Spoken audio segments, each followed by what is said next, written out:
وہ کہتے ہیں کہ اس کی وجہ یہ ہے کہ جب میں تعوذ پڑھتا ہوں تو جنوں کا شیطان تو مجھ سے دور ہو جاتا ہے، لیکن انسانوں کا شیطان میرے پاس آ کر مجھے علل اعلان نافرمانیوں کی طرف گھسیٹ کر لے جاتا ہے۔ اور یہ ہم سب کے ساتھ ہوتا ہے کہ کچھ لوگ خیر کے کاموں سے روکتے ہیں، دین کی طرف آنے سے روکتے ہیں، اور ایسی چیزوں کو مزین کر کے دکھاتے ہیں کہ انسان نیکی کی طرف جانے کی بجائے کسی برائی کی طرف اس کو خوبصورت سمجھ کے چل پڑتا ہے۔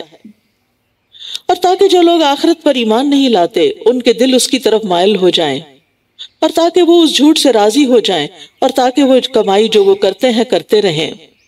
کفار مکہ کے ایک اعتراض کا بھی یہاں جواب ہے۔ یہ کئی آیتیں اس وقت نازل ہوئیں جب کفار کہنے لگے مسلمان اپنا مارا ہوا جانور تو کھا لیتے ہیں اور اللہ کے مارے ہوئے کو حرام سمجھتے ہیں۔ فرمایا کہ ایسی فریب کی باتیں شیاطین کرتے ہیں تاکہ انسان کو شبہات میں ڈالا جائے۔ تو احکامات میں اللہ کے حکم کو دیکھا جاتا ہے، عقل کو نہیں۔ لاجک نہیں دیکھی جاتی، اللہ کا حکم دیکھا جاتا ہے۔ اگر وہ بات ہماری عقل میں آئے تو وہ بھی ٹھیک ہے، اور اگر وہ بات ہماری عقل میں ابھی نہیں آ رہی تو ہمارا کام ہے فرما برداری اور اطاعت کرنا۔ اور پھر ہم دیکھتے ہیں کہ جو دل جس قدر ایمان سے خالی ہوتا ہے وہ اتنا ہی زیادہ شہوات اور شبہات کی طرف مائل ہو جاتا ہے۔ افغیر اللہ ابتغی حکما، کیا پھر میں اللہ کے سوا کوئی اور فیصلہ کرنے والا تلاش کروں، حالانکہ وہی ہے جس نے تمہاری طرف یہ مفصل کتاب نازل کی ہے، اور وہ لوگ جنہیں ہم نے کتاب دی تھی وہ جانتے ہیں کہ یہ آپ کے رب کی طرف سے حق کے ساتھ نازل کردہ ہے، بس آپ ہرگز شک کرنے والوں میں سے نہ ہوں۔ پیچھے بتا دیا گیا کہ کفار نہ ماننے والے کسی صورت میں نہیں مانیں گے۔ اب یہاں بتایا جا رہا ہے کہ اللہ نے جو مفصل کتاب نازل کی ہے وہ آپ کی نبوت کے سچا ہونے پر کافی دلیل ہے، کیونکہ اللہ سبحانہ وتعالیٰ نے نبی صلی اللہ علیہ وسلم کو جو کتاب دی ہے جس میں ہم سب کے لیے ہدایت ہے، اس میں کسی قسم کا کوئی شک نہیں، 1400 سال سے اس میں کوئی تبدیلی نہیں ہوئی۔ اس لیے ہمیں پورے شرح صدر کے ساتھ اس پر ایمان لا کر اس پر عمل کرنا چاہیے۔ وَتَمَّتْ كَلِمَةُ رَبِّكَ صِدْقًا وَعَدْلًا لَا مُبَدِّلَ لِكَلِمَاتِهِ وَهُوَ السَّمِيعُ الْعَلِيمُ، اور آپ کے رب کی سچائی اور عدل والی بات پوری ہو گئی، کوئی اس کے کلمات کو بدلنے والا نہیں، اور وہ خوب سننے والا، خوب جاننے والا ہے۔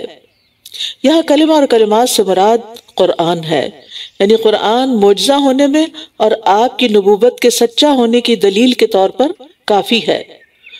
قرآن مجید کے احکامات جو ہیں مضامین دو قسم کے ہیں، یا خبریں ہیں یا احکام ہیں۔ صدق سے مراد، صدق کا تعلق، سچائی کا تعلق خبروں کے ساتھ ہے، چاہے وہ ماضی کی ہو چاہے وہ آئندہ مستقبل کی، جنت دوزخ کے بارے میں۔ اور عدل کا تعلق احکام سے ہے کہ اللہ تعالیٰ نے جو بھی حکم دیا ہے وہ بالکل عدل پر مبنی ہے، اور اس میں کسی قسم کی کوئی ظلم و زیادتی نہیں کسی پر۔ یعنی قرآن میں موجود تمام خبریں سچی ہیں اور تمام احکامات عدل پر مشتمل ہیں، اور ان میں شیطانی وسوسوں کی اور شبہات کی کوئی گنجائش نہیں۔ وَإِن تُطِعْ أَكْثَرَ مَن فِي الْأَرْضِ يُضِلُّوكَ عَن سَبِيلِ اللَّهِ، اور اگر آپ زمین میں رہنے والوں کی اکثریت کا کہنا ماننے لگیں تو وہ آپ کو اللہ کے راستے سے بھٹکا دیں گے۔ یعنی اگر آپ میجورٹی کے پیچھے چلیں گے تو اللہ کا راستہ کھو دیں گے۔ وہ تو محض گمان کی پیروی کر رہے ہیں اور وہ صرف قیاس آرائیاں کرتے ہیں۔ اور اللہ کی رضا کا راستہ کون سا ہے؟ وہ جو اس نے ہمیں خود دکھایا ہے، خود سکھایا ہے۔ لہٰذا اللہ تعالیٰ کے بتائے ہوئے راستے پر ہی پوری ثابت قدمی سے چلتے رہنا چاہیے۔ اکثریت کو نہیں دیکھنا چاہیے کہ ٹرینڈز کیا ہے، میجورٹی کیا کر رہی ہے، لوگ کیا کہہ رہے ہیں، زیادہ تر لوگ کس طرف جا رہے ہیں۔ یہ کسی چیز کے سچا اور حق ہونے کی دلیل نہیں ہوتی۔ ہمیشہ اپنے آپ کو اس چیز پر فوکس رکھیں کہ کسی بھی حکم کے بارے میں میرے رب کا کیا فرمان ہے، وہ مجھ سے کیا چاہتا ہے، کیونکہ وہ میرا خالق ہے، وہ میرا مالک ہے، میں نے اسی کی طرف واپس جانا ہے۔ لہٰذا میری سب سے بڑی خواہش یہ ہونی چاہیے کہ میں اس کو راضی کروں، نہ کہ لوگوں کو راضی کرتے ہوئے زندگی بتا دوں۔ آپ مجھے بتائیے کہ کبھی لوگ کسی سے راضی ہوئے ہیں؟ لوگ کبھی راضی نہیں ہوتے۔ لہٰذا اپنے آپ کو اس مشکل میں مت ڈالیے کہ لوگوں کو راضی کرتے کرتے ان کے پیچھے چلتے چلتے آپ اپنے آپ کو کھپا دیں، اور جس کو راضی کرنا چاہیے اس کو آپ راضی نہ کریں۔ اچھا، لوگوں کو بھی راضی کرنے کا ایک طریقہ ہے، اور وہ کیا ہے؟ اللہ تعالیٰ کے احکامات کی پابندی۔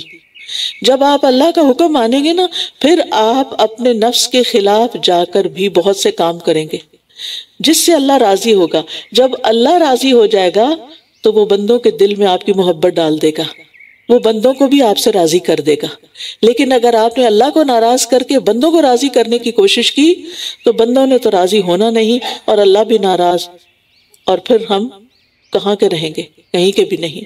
اس لیے زندگی کا ایک مقصد بنا لیجئے، نو میٹر واٹ، میں نے اپنی پوری کوشش اپنے رب کو راضی کرنے کے لیے لگانی ہے، اور اس بات کے پیچھے نہیں چلنا کہ اکثریت کیا کہتی ہے، کیونکہ اکثر لوگ تو علم ہی نہیں رکھتے۔ وَلَكِنَّ أَكْثَرَهُمْ لَا يَعْلَمُونَ۔ آپ دیکھیے اس وقت مساگا میں کتنے مسلمان ہیں، ان میں سے کتنے پرسنٹ آپ کہیں گے کہ جو قرآن کا فہم حاصل کر رہے ہیں یا قرآن کے مطابق اپنی زندگی بسر کر رہے ہیں؟ تو کیا پھر آپ ان کو دیکھتے ہوئے اپنی زندگی کے طریقے طے کریں گے؟ اسی طرح باقی چیزوں میں بھی آپ دیکھیے، دنیا بھر میں مسلمانوں کی حالت دیکھیے، کتنے لوگ ہیں جو علم کے ساتھ زندگی بسر کر رہے ہیں، اور کتنے لوگ ہیں جو خواہشات پر مبنی زندگی بسر کر رہے ہیں، اور کتنے لوگ ہیں جو صرف ٹرینڈز کو فالو کر رہے ہیں، کہتے اپنے آپ کو مسلمان ہیں لیکن طور طریقے مسلمانوں والے نہیں ہیں۔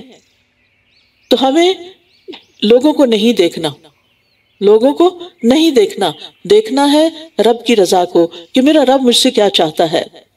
اللہ کے قلیل بندے ہی شکر گزار ہیں، اور قلیل بندے ہی ایمان اور عمل صالح کرنے والے ہیں، لہٰذا ان قلیل میں شامل ہو جائیں۔ ان ربک هو اعلم من يضل عن سبیلہ وهو اعلم بالمہتدین۔ بے شک آپ کا رب زیادہ جانتا ہے کہ کون اس کے راستے سے بھٹکا ہوا ہے، اور وہی ہدایت پانے والوں کو بھی خوب جانتا ہے۔ فَكُلُوا مِمَّا، تو اس سے بھی کیا واضح ہوتا ہے، اس سے بھی کیا ظاہر ہوتا ہے کہ اصل معاملہ تو پھر اللہ ہی کے ساتھ ہے۔ اللہ کے سامنے سچا ہونے کی ضرورت ہے، اللہ کے ساتھ اپنا معاملہ درست کرنے کی ضرورت ہے۔ فَكُلُوا مِمَّا ذُكِرَ اسْمُ اللَّهِ عَلَيْهِ إِن كُنتُم بِآيَاتِهِ مُؤْمِنِينَ۔ بس اس میں سے کھاؤ جس پر اللہ کا نام ذکر کیا گیا ہو، اگر تم اس کی آیات پر ایمان لانے والے ہو۔ تو یہاں حلال جانور کہ حلال کیسے ہوتا ہے جانور، اس کی شرائط بتائی جا رہی ہیں، اور اس کی ایک شرط کیا ہے کہ اس پر ذبح کرتے ہوئے اللہ کا نام لیا جائے۔ دوسری شرط کہیں اور آتی ہے، اس کا ذکر کہیں اور آتا ہے کہ اس کا خون نکالا جائے، یعنی خون پورا بہہ جائے۔ اور ہر کھانے پینے والی چیز سے متعلق شرط یہی ہے کہ ان پر اللہ کا نام لے کر ان کو کھایا جائے، یعنی بسم اللہ پڑھ کر کھایا جائے، اور بسم اللہ پڑھ کر ہی یا اللہ کے نام پر ہی ان کو دیا جائے، اور جس چیز پر اللہ کا نام لیا جائے صرف وہی کھانا حلال ہوتا ہے۔ نبی صلی اللہ علیہ وسلم کے سامنے ایک مرتبہ کھانا پیش کیا گیا تو آپ نے اسے کھانے سے انکار کر دیا، کیونکہ اس کی وجہ کیا ہے؟ آپ نے فرمایا کہ میں وہ چیز نہیں کھاتا جو تم اپنے بتوں کے نام پہ ذبح کرتے ہو، میں صرف وہ چیز کھاتا ہوں جس پر اللہ کا نام لیا گیا ہو۔ اور یہ نبوت سے پہلے کی بات ہے۔ وَمَا لَكُمْ أَلَّا تَأْكُلُوا مِمَّا ذُكِرَ اسْمُ اللَّهِ عَلَيْهِ، اور تمہیں کیا ہے کہ تم اس میں سے نہیں کھاتے جس پر اللہ کا نام لیا گیا ہو، حالانکہ اس نے تمہارے لیے کھول کر بیان کر دیا جو اس نے تم پر حرام کیا ہے، یعنی حرام بالکل واضح ہے، سوائے اس کے جس کی طرف تم مجبور کر دیے جاؤ، اور بے شک اکثر لوگ اپنی خواہشات کے ساتھ بغیر علم کے گمراہ کرتے ہیں، یہ ہے گمراہی کی وجہ۔ بے شک آپ کا رب حد سے تجاوز کرنے والوں کو خوب جانتا ہے۔ تو ایک ہے اللہ کی ہدایت اور دوسری ہے خواہشات کی پیروی، تو ان دونوں میں سے ہمیں کس کو چوز کرنا ہے؟ اللہ کی ہدایت کو، کیونکہ یہی اصل دین ہے۔ وَذَرُوا ظَاهِرَ الْإِثْمِ وَبَاطِنَهُ، اور چھوڑ دو ظاہری گناہ کو اور اس کے پوشیدہ کو بھی، بلا شبہ جو لوگ گناہ کماتے ہیں ان قریب وہ ضرور بدلہ دیے جائیں گے اس کمائی کا جو وہ کیا کرتے تھے۔ یعنی حلال و حرام صرف کھانے کی چیزوں پر ہی منحصر نہیں، بلکہ اس کے علاوہ بھی جو چیزیں حلال اور حرام میں آتی ہیں ان میں سے صرف حلال کو چوز کرنا چاہیے۔ اسی طرح ظاہری اور باطنی گناہوں کو چھوڑنا ضروری ہے، یعنی کسی کے بہکانے میں نہ آئیں اور ہر طرح سے کانشیس رہیں۔ ظاہری گناہ کون سے ہوتے ہیں؟ جو ہاتھ پاؤں سے کیے جاتے ہیں، جیسے چوری، زنا وغیرہ۔ اور چھپے ہوئے گناہ کون سے ہوتے ہیں؟ جن کا ارادہ دل میں کیا جاتا ہے یا جو عقیدے وغیرہ سے تعلق رکھتے ہیں۔ اسی طرح جن گناہوں کا نقصان عام لوگوں پر واضح ہوتا ہے وہ ظاہری گناہ کہلاتے ہیں، اور جس نقصان سے صرف انسان خود یا چند لوگ واقف ہوں وہ باطنی گناہ کہلاتے ہیں۔ تو بہرحال ہر قسم کے گناہ سے بچنا ضروری ہے، گناہ چھوٹا ہو یا بڑا ہو، صغیرہ ہو یا کبیرہ ہو، ظاہری ہو یا باطنی ہو، ان کو چھوڑ دینا ہی انسان کے فائدے میں ہے، کیونکہ گناہوں سے بچنے والا ہی سب سے بڑا عبادت گزار ہوتا ہے۔ ہم سمجھتے ہیں زیادہ نمازیں پڑھنے والا عبادت گزار ہے، زیادہ روزے رکھنے والا عبادت گزار ہے، لیکن جب تک وہ حرام چیزوں سے پرہیز نہ کرے وہ عبادت گزار نہیں کہلا سکتا۔ رسول اللہ صلی اللہ علیہ وسلم نے فرمایا اتق المحارم تکن اعبد الناس، حرام کاموں سے پرہیز کرو، سب سے زیادہ عبادت گزار بن جاؤ گے۔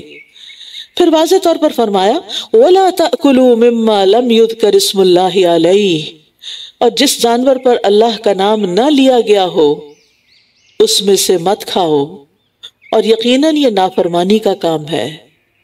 لہٰذا یہ نہیں کہہ سکتے کہ ٹھیک ہے کہیں سے بھی خرید کے گوشت کھا لیتے ہیں اور اس پر خود بسم اللہ پڑھ لیتے ہیں، شرط یہ ہے کہ ان کو ذبح کرتے وقت بسم اللہ کہا گیا ہو۔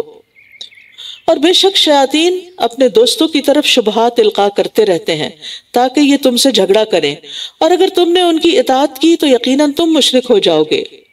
تو اس آیت سے صاف پتہ چل رہا ہے کہ جس ذبیحہ پر اللہ کا نام نہ لیا جائے وہ حرام ہے، اور یہاں خاص طور پر ذبیحہ مراد ہے، اگرچہ اس سے مراد دیگر چیزیں بھی ہیں کہ اگر بتوں کے نام پر یا غیر اللہ کے نام پر کوئی مٹھائی یا کوئی کھانے پینے کی چیز یا کوئی فوڈ دی گئی ہو تو اس کو بھی نہیں کھانا چاہیے۔ أَوَمَنْ كَانَ مَيْتًا فَأَحْيَيْنَاهُ وَجَعَلْنَا لَهُ نُورًا يَمْشِي بِهِ فِي النَّاسِ، کیا بھلا وہ جو مردہ تھا پھر ہم نے اسے زندہ کیا اور ہم نے اسے ایسا نور عطا کیا جس کے ساتھ وہ لوگوں کے درمیان چلتا پھرتا ہے۔ اس کی طرح ہو سکتا ہے جو اندھیروں میں ہے، ان سے کسی طرح نکلنے والا نہیں۔ اسی طرح کافروں کے لیے خوبصورت بنا دیا گیا جو کچھ وہ کیا کرتے ہیں۔ ابن قیم کہتے ہیں کہ یہاں جو زندگی مقصود ہے وہ جہالت کی موت سے علم کی زندگی کو حاصل کرنا ہے، یہ مطلوب و مقصود ہے۔ جہالت لوگوں کے لیے موت ہے، کیونکہ جاہل کا دل اور روح مردہ ہوتی ہے، جاہل کا دل اور روح مردہ ہوتی ہے، اگرچہ اس کا دل زندہ ہوتا، اگرچہ اس کا جسم زندہ ہوتا ہے۔ تو اس لیے بہت ضروری ہے کہ دلوں کو علم کی روشنی سے زندہ کیا جائے، وہی روح کی زندگی ہے۔ جیسا کہ زمینی خوراک جسم کی زندگی ہے، یعنی زمین سے اگنے والی چیزیں کھا کے ہم زندہ رہتے ہیں، اور ہماری روح زندہ ہوتی ہے جب وحی الہی سے ہم اس کو فیڈ کرتے ہیں۔ تو جو شخص کسی بھی چیز کی روح کو کھو دیتا ہے وہ نقصان اٹھاتا ہے۔ کوئی انسان ہو، کوئی جانور ہو، جب اس کی روح نکل جاتی ہے تو پھر کیا ہوتا ہے؟ وہ ختم ہو جاتا ہے۔ اسی طرح کچھ لوگ زندہ لاشیں ہوتے ہیں، ہوتے زندہ ہیں لیکن ان کے دل مردہ ہو چکے ہوتے ہیں، یا تو ایمان نہیں ہوتا یا ایمان کے تقاضے پورے نہیں ہو رہے ہوتے، جیسے تقویٰ ہے، توکل ہے، قناعت ہے، رغبت ہے، اللہ کی خوف ہے، خشیت ہے، محبت ہے، یہ چیزیں دل میں نہیں ہوتی۔ اور یا پھر یہ ہے کہ علم ہی نہیں ہوتا، یعنی وہ علم جو اللہ تعالیٰ نے بھیجا۔ تو یہ علم وحی جو ہے یہ دلوں کو زندگی بخشتا ہے۔ تو کہ وہ شخص جو پہلے مردہ تھا، یعنی ایمان نہیں تھا تو ایمان لے آیا، یا علم نہیں تھا، جاہل تھا تو پھر علم سیکھ لیا، اور ہم نے اسے ایسا نور عطا کر دیا جس کے ساتھ وہ لوگوں کے بیچ میں چلتا پھرتا ہے۔ یعنی جب اس کو ایمان اور علم دو نعمتیں مل گئیں تو دراصل اسے وہ روشنی ملی کہ جس کے ساتھ اس کو ایک فرقان ایسا مل گیا کہ رہتا عام لوگوں میں ہے لیکن کرتا وہ ہے جو اس کو اللہ نے ایمان اور علم کی نعمت کی روشنی کی شکل میں اس کو عطا کیا۔ اس کے اندر ایک فرقان ہوتا ہے، اس کے اندر ایک پہچان ہوتی ہے کہ صحیح کیا ہے اور کیا غلط کیا ہے۔ تو یہ دو کردار ہیں، ایک ایمان اور علم کے ساتھ ہے اور دوسرا کفر اور جہالت کے ساتھ۔ یہ دونوں برابر نہیں ہو سکتے۔ اور اسی طرح ہم نے ہر بستی میں اس کے بڑے بڑے مجرموں کو لگا دیا کہ یہ اس میں چالیں چلیں، اور یہ چالیں نہیں چلتے مگر اپنے ہی آپ سے، مگر یہ شعور نہیں رکھتے۔ یہاں مسلمانوں کو تسلی دی جا رہی ہے کہ جو لوگ ان کے خلاف سازشیں کر رہے ہیں وہ ان سے مت گھبرائیں۔ اس قسم کی سازشیں ہر دور میں ہوتی رہیں، انبیاء کرام کے خلاف ہوتی رہیں، لیکن بالآخر انجام ایمان والوں کا ہی بہتر ہوا۔ سازشیں اور چالیں چلنے والوں کو ہی نقصان دیتی ہیں. کبھی دنیا میں بھی ان کا نقصان نظر آ جاتا ہے، لیکن اگر دنیا میں نظر نہ آئے تو آخرت میں تو پتہ چل ہی جائے گا. اور جب ان کے پاس کوئی نشانی آتی ہے تو یہ کہتے ہیں ہم ہرگز ایمان نہ لائیں گے یہاں تک کہ ہم بھی اسی کی مانند دیے جائیں جو اللہ کے رسولوں کو دیا گیا. ہم بھی اسی کی مانند دیے جائیں جو اللہ کے رسولوں کو دیا گیا. اللہ خوب جانتا ہے کہاں وہ اپنی رسالت رکھے. جن لوگوں نے جرم کیے انہیں اللہ کے ہاں ذلت اور شدید عذاب ضرور پہنچے گا بوجہ اس کے جو وہ چالیں چلتے تھے. یہاں کفار کے مکر و فریب کا حال بیان کیا جا رہا ہے، لیکن یہ ہے کہ اللہ سبحانہ وتعالی اپنی مرضی سے جس کو چاہتا ہے رسول منتخب کرتا ہے. اللہ نے بندوں کی چاہت کو نہیں دیکھا، اپنی حکمت کو دیکھا، اپنے عدل کو دیکھا. فَمَن يُرِدِ اللَّهُ أَن يَهْدِيَهُ يَشْرَحْ صَدْرَهُ لِلْإِسْلَامِ. پھر اللہ جسے ہدایت دینے کا ارادہ کرتا ہے اس کا سینہ اسلام کے لیے کھول دیتا ہے، اس کا دل کھل جاتا ہے، وہ خوشی سے پھر اسلام قبول کرتا ہے، وہ خوشی سے اسلام کی تعلیم کو حاصل کرتا ہے. اور جسے وہ گمراہ کرنا چاہتا ہے اس کا سینہ بہت تنگ گھٹا ہوا کر دیتا ہے، گویا کہ وہ آسمان میں چڑھ رہا ہو.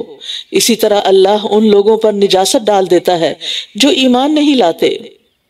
تو یاد رکھیے رسالت کی طرح ہدایت اور گمراہی بھی اللہ ہی کے ہاتھ میں ہے. یعنی جس کے لیے اللہ بھلائی کا ارادہ کرتا ہے اس کو دین کی سمجھ دے دیتا ہے. لیکن اللہ کس کے ساتھ بھلائی کا ارادہ کرتا ہے؟ اس کے ساتھ کہ جو ہدایت کا طلبگار ہوتا ہے. ورنہ انسان کی اپنی سرکشی، تکبر اور غرور، انا، ضد، ہٹ دھرمی جیسے شیطان کے اندر تھی، جیسے فرعون کے اندر تھی، تو یہ چیز اس کو ہدایت سے محروم کر دیتی ہے، پھر وہ ہدایت نہیں پاتا. شرح صدر کی علامت کیا ہوتی ہے؟ کہ انسان دین اسلام پہ راضی ہوتا ہے، خوش ہوتا ہے کہ اللہ نے ایک اللہ کا بھیجا ہوا محفوظ دین ہے. دوسری بات یہ کہ اللہ کا حکم سن کے بندہ خوش ہو جاتا ہے. آپ دیکھیں آپ سب بھی یہاں اس وقت جب قرآن سن رہے ہوتے ہیں تو اپنے دلوں کا جائزہ بار بار لیتے رہا کریں، کیونکہ تیزی کے ساتھ ہم اللہ تعالیٰ کے احکامات کو پڑھ رہے ہوتے ہیں کہ ان احکامات کو پڑھنے کے بعد، سننے کے بعد میرے دل کی کیفیت کیا ہوتی ہے. کیا میں خوشی سے سن رہی ہوں؟ کیا میرا دل اس پہ راضی ہے؟ اور کیا اس کو سیکھ کر میرے دل کے اندر ایک سکون آ رہا ہے، مجھے میری خوشی میں اضافہ ہو رہا ہے؟ کیونکہ عبادت جو ہے اور علم جو ہے، اور علم اور عبادت جو ہے یہ دلوں میں سکون پیدا کر دیتے ہیں، اور ایسے شخص کو نیکی اور اطاعت کے کاموں میں راحت ملتی ہے، اطمینان ملتا ہے. جیسے نبی صلی اللہ علیہ وسلم کو نماز میں کیا ملتا تھا؟ آنکھوں کی ٹھنڈک. وَهَذَا صِرَاطُ رَبِّكَ مُسْتَقِيمًا قَدْ فَصَّلْنَا الْآيَاتِ لِقَوْمٍ يَذَّكَّرُونَ.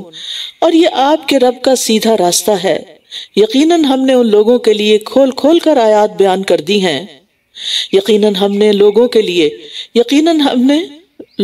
لیے آیات کھول کھول کر بیان کر دی ہیں. یقیناً ہم نے ان لوگوں کے لیے کھول کھول کر آیات بیان کر دی ہیں جو نصیحت قبول کرتے ہیں. لَهُمْ دَارُ السَّلَامِ عِنْدَ رَبِّهِمْ وَهُوَ وَلِيُّهُمْ بِمَا كَانُوا يَعْمَلُونَ.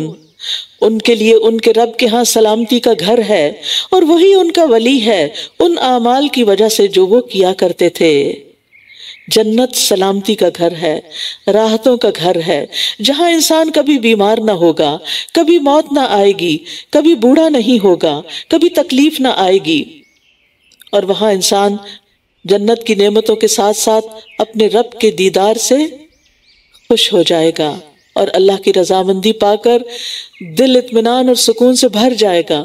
کیونکہ مومن کا ساری زندگی کا ہم اور غم بھی یہی تھا کہ میرا رب مجھ سے خوش ہے یا نہیں. وَيَوْمَ يَحْشُرُهُمْ جَمِيعًا. اور جس دن وہ ان سب کو اکٹھا کرے گا اور فرمائے گا اے جنوں کے گروہ، یقیناً تم نے انسانوں کی کثیر تعداد کو اپنا بنا لیا، اور انسانوں میں سے ان کے مددگار کہیں گے کہ اے ہمارے رب، ہم میں سے بعض نے بعض کا خوب فائدہ اٹھایا اور ہم اپنی اس مدت کو پہنچ گئے جو تو نے ہمارے لیے مقرر کی تھی. وہ فرمائے گا آگ ہی تمہارا ٹھکانہ ہے جس میں تم ہمیشہ رہنے والے ہو، مگر جو اللہ چاہے، بے شک آپ کا رب بہت حکمت والا، خوب علم والا ہے. اب یہاں پر قیامت ہم دیکھتے ہیں کہ قیامت کے دن لوگ اپنی غلطیوں کا اقرار کر لیں گے. جن اور انسان کس طرح ایک دوسرے سے فائدے اٹھاتے ہیں اور کس طرح ایک دوسرے کو بے وقوف بناتے ہیں، اس کا اقرار وہ قیامت کے دن کر لیں گے۔ اور اسی طرح ہم ظالموں کو ایک دوسرے کا مددگار بنا دیتے ہیں اس کمائی کی بدولت جو وہ کیا کرتے ہیں۔ اصل بات یہی ہے کہ جیسے اعمال ہوتے ہیں انسان کے، جیسی خواہشات ہوتی ہیں، ویسی ہی لوگوں سے دوستی ہوتی ہے، چاہے وہ جنوں میں سے ہو یا انسانوں میں سے۔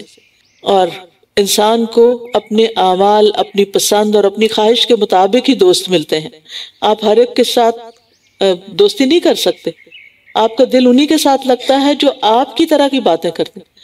رشتہ داریوں میں تو مجبوری ہوتی ہے کہ آپ ان کو کاٹ نہیں سکتے، چاہے وہ آپ کی پسند کے ہیں یا نہیں، لیکن دوستوں کے بارے میں تو انسان کی اپنی چوائس ہوتی ہے نا۔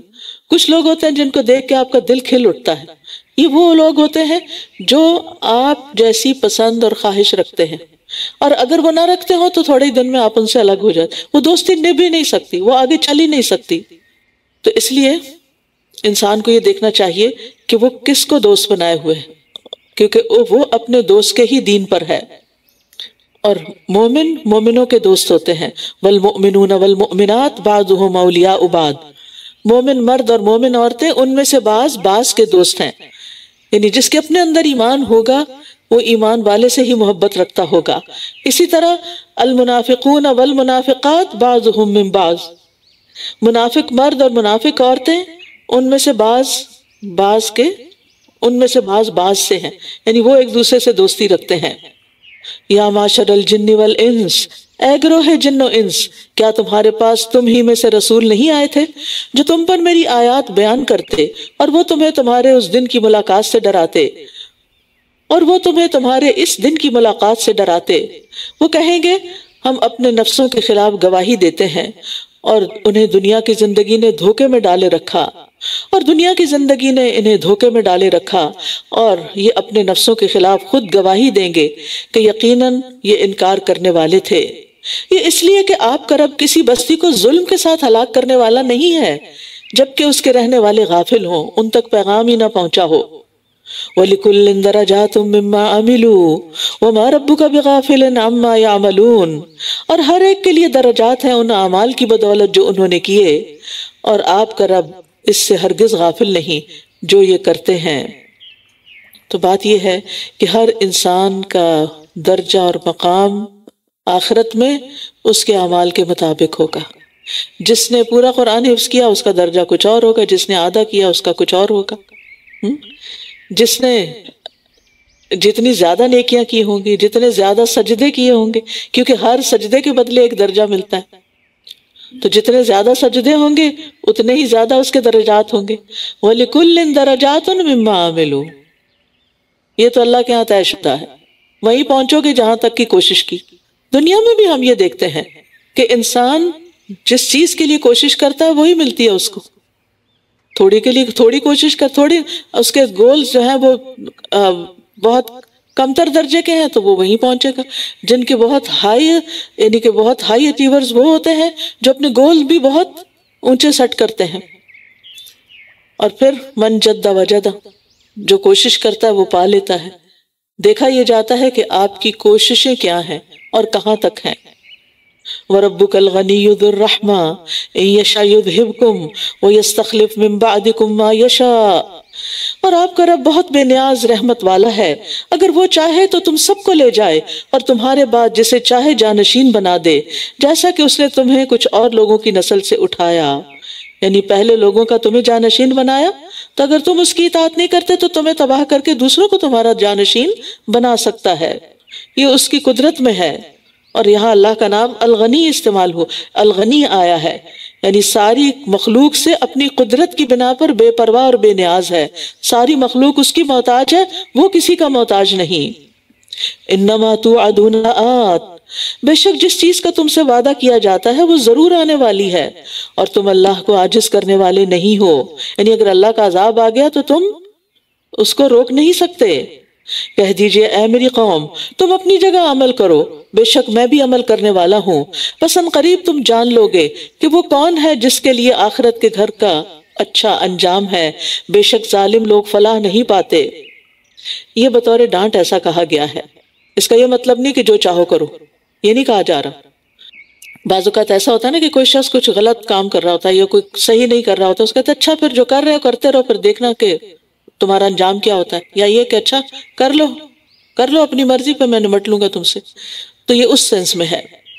وَجَعَلُوا لِلَّهِ مِمَّا ذَرَأَ مِنَ الْحَرْثِ وَالْأَنْعَامِ نَصِيبًا، اور انہوں نے اللہ کے لیے ایک حصہ مقرر کر لیا ان کھیتوں اور مویشیوں میں سے جو اس نے پیدا کیے. تو انہوں نے اپنے گمان کے مطابق کہا کہ یہ اللہ کے لیے ہے اور یہ حصہ ہمارے شریکوں کے لیے ہے. بس جو حصہ ان کے شریکوں کے لیے ہوتا تو وہ اللہ کی طرف نہ پہنچتا، اور جو اللہ کے لیے ہوتا وہ ان کے شریکوں کی طرف پہنچ جاتا. کتنا برا فیصلہ ہے جو یہ کرتے ہیں. یہاں عربوں کی جہالت کے بارے میں بات کی گئی ہے. عبداللہ بن عباس کہتے ہیں تم عربوں کی جہالت معلوم کرنا چاہو تو سورۃ الانعام کی آیت پڑھ لو 130 سے 140 تک. تو ان کی پہلی جہالت کیا تھی کہ اپنی کھیتی اور چوپاؤں میں سے صرف ایک حصہ انہوں نے اللہ کے لیے مقرر کیا، جس میں سے وہ مہمان نوازی کرتے، صلہ رحمی کرتے اور دیگر اچھے کاموں کے لیے، اور ایک حصہ اپنے بتوں کے لیے، اور جن کو وہ مشکل کشا سمجھتے تھے، اور اپنے پروہتوں اور کاہنوں کے لیے مقرر کیا ہوا تھا. اگر ان کے حصے میں کوئی کمی ہوتی تو اللہ کے حصے سے اس میں ڈال دیتے کہ اللہ تو غنی ہے، اس کو تو ضرورت نہیں ہے، اور اللہ کا حصہ مار دیتے. اور اسی طرح مشرکین کی اکثریت کے لیے ان کے معبودوں نے ان کی اولاد کا قتل کرنا خوبصورت بنا دیا. ایک اور جہالت، تاکہ وہ انہیں ہلاکت میں ڈالیں. اپنی اولاد کو مار ڈالنا ہلاکت کا باعث ہے، اور تاکہ وہ ان پر ان کے دین کو مشتبہ کر دیں، اور اگر اللہ چاہتا تو ایسا نہ کرتے. بس چھوڑ دیجئے انہیں اور جو جھوٹ یہ گھڑتے ہیں. یہاں پر ایک اور جہالت کا ذکر کیا گیا کہ ان کے شریکوں نے، شیطان نے ان کے لیے اپنی ہی اولاد کو مار ڈالنا خوشنما بنا دیا. اس سے زیادہ بے وقوفی اور جہالت کی کوئی بات ہوگی؟ اللہ تعالیٰ فرماتے ہیں ان قتلہم کان خطئا کبیرا، کہ اپنی اولاد کا قتل بہت بڑی خطا ہے، بہت کبیرہ جو گناہ ہے. لیکن آج بھی آپ دیکھیں کہ کچھ لوگ اپنی ہی اولاد کو دنیا میں آنے سے پہلے ہی مار ڈالتے ہیں. بہت بڑا گناہ ہے، کبیرہ گناہ ہے. خواتین کو خاص طور پر اس مسئلے کو اچھی طرح سمجھ لینا چاہیے اور کسی کی باتوں میں نہیں آنا چاہیے، اور وقتی کسی بھی پریشانی کا شکار ہو کر اپنے پیٹ کے بچے کو مارنا نہیں چاہیے کسی بھی سٹیج پر. اور انہوں نے اپنے گمان سے کہا یہ مویشی اور کھیت ممنوع ہیں، انہیں صرف وہی کھا سکتا ہے جسے ہم کھلانا چاہیں، اور کچھ مویشی ہیں جن کی پشتیں یعنی پیٹھیں سواری اور بار برداری کے لیے حرام کر دی گئی، یعنی کوئی ان پہ سوار نہیں ہو سکتا. اور کچھ مویشی ہیں جن پر یہ اللہ کا نام نہیں لیتے، اللہ پر جھوٹ گھڑتے ہوئے، اور وہ جلد ہی انہیں اس جھوٹ کا بدلہ دے گا جو یہ گھڑا کرتے ہیں. یہاں ان کی مزید حماقتوں کا ذکر ہے کہ وہ کچھ جانوروں کو بت خانوں اور مجاوروں کے لیے خاص کرتے، اور ان کو ذبح کرتے ہوئے بھی انہی کا نام لیتے، بتوں کا نام لیتے، اللہ کا نام نہیں لیتے تھے. ان پر حج کے لیے بھی نہیں جاتے تھے، اور یہ کہتے تھے کہ بتوں کے جو مجاور بنے ہوئے ہیں بس وہی ان کو استعمال کر سکتے ہیں، باقی سب کے لیے حرام ہے. حالانکہ یہ بالکل جھوٹ بولتے ہیں، یہ دین کا حصہ نہیں ہے. اور انہوں نے کہا جو بچہ ان مویشیوں کے پیٹوں میں ہے وہ خالص ہمارے مردوں کے لیے ہے اور وہ ہماری عورتوں پر حرام ہے، اور اگر وہ مردار ہو تو سب اس میں شریک ہیں. جلد ہی وہ انہیں ان کی اس بات کا بدلہ دے گا، بے شک وہ بہت حکمت والا، خوب علم والا ہے. یہ عربوں نے حلال حرام کا ایک انوکھا اصول بنایا کہ کچھ چیزوں کو، جیسے جو جانور وہ اپنے بتوں کے نام پہ وقف کرتے، ان میں سے بعض کے بارے میں کہتے کہ ان کا دودھ اور ان کے پیٹ سے پیدا ہونے والا زندہ بچہ صرف ہمارے مردوں کے لیے حلال ہے، عورتوں کے لیے حرام ہے. ڈسکریمنیشن. اور اگر بچہ مردہ پیدا ہوا تو مرد اور عورت کھانے میں برابر شریک ہیں، اور اس قسم کے غلط بیان دیتے تھے، حالانکہ اس کی کوئی تک نہیں بنتی، اس کی کوئی علمی اور عقلی بنیاد ہی نہیں ہے. اور اسی طرح کبھی نر جانور کو حرام قرار دیتے، کبھی مادہ جانور کو، حالانکہ اللہ سبحانہ وتعالیٰ نے تو سب کو یعنی کہ حلال ہی پیدا کیا. قد خسر الذین قتلوا اولادہم سفہا، بے شک ان لوگوں نے نقصان اٹھایا جنہوں نے اپنی اولاد کو بغیر علم کے نادانی سے قتل کر دیا. اللہ اکبر. بے شک ان لوگوں نے نقصان اٹھایا، دین کا بھی دنیا کا بھی، جنہوں نے اپنی اولاد کو بغیر علم کے نادانی سے قتل کر دیا، اور جو رزق انہیں اللہ نے دے رکھا تھا اور جو رزق اللہ نے انہیں دے رکھا تھا اسے اللہ پر جھوٹ گھڑتے ہوئے حرام قرار دے دیا، یقیناً یہ بھٹک گئے ہیں اور یہ ہدایت پانے والے نہ تھے۔ تو ایسی تمام خواتین جنہوں نے کوئی بھی ایسا جرم کیا ہے کہ اپنے ہی بچے کو مارا ہے، وہ اس کا کفارہ ضرور دیں۔ وَهُوَ الَّذِي أَنشَأَ جَنَّاتٍ مَعْرُوشَاتٍ، اور صرف کفارہ نہیں بلکہ اس کے ساتھ ساتھ توبہ استغفار بھی، رو رو کے اللہ سے معافی بھی مانگی جائے۔ وَهُوَ الَّذِي أَنشَأَ جَنَّاتٍ مَعْرُوشَاتٍ وَغَيْرَ مَعْرُوشَاتٍ، اور وہی ہے جس نے چھتریوں پر چڑھائے ہوئے اور نہ چڑھائے ہوئے باغات پیدا کیے، اور کھجور کے درخت اور کھیت جن کے پھل مختلف ہیں، اور زیتون اور انار ایک دوسرے سے ملتے جلتے اور نہ ملتے جلتے۔ کھاؤ اس کا پھل جب وہ پھل لائے، اور اس کی کٹائی کے دن اس کا حق دو، اور تم اسراف نہ کرو، بے شک وہ اسراف کرنے والوں سے محبت نہیں رکھتا۔ اللہ کی نافرمانی میں خرچ کرنا بھی اسراف ہے، اور اسی طرح ضرورت سے زیادہ خرچ کرنا بھی اسراف ہے۔ ہر چیز میں فضول خرچی اسراف کہلاتی ہے، چاہے آپ اپنے سنک پہ کھڑے ہو کے پانی کھول کے برش کرتے رہیں اور بلا ضرورت پانی گرتا رہے، یہ بھی اسراف ہے، اور مسرفین سے اللہ محبت نہیں کرتا۔ یا یہ کہ برتن دھونے کے لیے آپ اتنا ٹیپ کھول دیں کہ جس کی ضرورت نہ ہو، یا وضو کے لیے بھی آپ فل کھول دیں اس کو اور خوب کھلا پانی استعمال کریں، تو یہ تو پانی کے ساتھ ہے۔ اور بھی بہت سی قسمیں ہیں، تو کسی بھی چیز کو اسی طرح پھل کاٹتے ہوئے اتنا زیادہ اوپر سے چھلکا اتار دینا کہ آدھا پھل ہی اس میں چلا جائے صرف اپنی سہولت کے لیے، یہ بھی اسراف ہے۔ فضول خرچی، چیزوں کو ضائع کرنا، یہ بھی اسراف ہے، اور اسی طرح ان کو صحیح رستے پر استعمال نہ کرنا، نافرمانی میں خرچ کرنا، یہ بھی اسراف ہے۔ اسی طرح یہ ہے کہ دنیاوی معاملات میں ایک دوسرے سے آگے نہیں بڑھنا چاہیے، کیونکہ اس کی بھی ممانعت ہے۔ رسول اللہ صلی اللہ علیہ وسلم نے فرمایا، میں تمہارے فقر سے نہیں ڈرتا، لیکن میں اس بات سے ڈرتا ہوں کہ دنیا تم پر کشادہ کر دی جائے گی جس طرح تم سے پہلے لوگوں پر کشادہ کر دی گئی تھی، تو تم ایک دوسرے سے آگے بڑھنے لگو گے جس طرح وہ ایک دوسرے سے آگے بڑھنے لگے، اور وہ تمہیں غافل کر دے جس طرح ان لوگوں کو غافل کر دیا تھا، یعنی اس دنیا نے۔ وَمِنَ الْأَنْعَامِ حَمُولَةً وَفَرْشًا، اور مویشیوں میں سے کچھ بوجھ اٹھانے والے ہیں اور کچھ زمین سے لگے ہوئے، مثلا اونٹ کے اوپر آپ سواری بھی کرتے ہیں، سامان بھی لاتے ہیں۔ کھاؤ اسی طرح بیل پر بھی کھاؤ اس رزق میں سے جو اللہ نے تمہیں دیا، اور شیطان کے قدموں کی پیروی نہ کرو، بے شک وہ تمہارا کھلا دشمن ہے۔ اللہ نے 8 قسمیں پیدا کی، یعنی مویشی جانوروں میں، بھیڑ میں سے 2 یعنی مذکر مؤنث، اور بکری میں سے 2۔ کہہ دیجئے کیا اس نے دونوں نر حرام کیے یا دونوں مادہ، یا وہ بچے جو دونوں مادہ کے رحموں میں ہیں؟ مجھے علم کی بنا پر بتاؤ اگر تم سچے ہو، کیونکہ عربوں نے ان چیزوں کو خود حرام کر رکھا تھا، تو اللہ تعالیٰ نے حرام نہیں کیا تھا، تو ان سے سوال کیا جا رہا ہے۔ اور اونٹ میں سے 2 اور گائے میں سے 2 قسمیں پیدا کی، کہہ دیجئے کیا دونوں نر اس نے حرام کیے یا دونوں مادہ، یا وہ بچے جو دونوں ماداؤں کے رحموں میں یا وہ بچے جو دونوں مادہ کے رحموں میں ہیں؟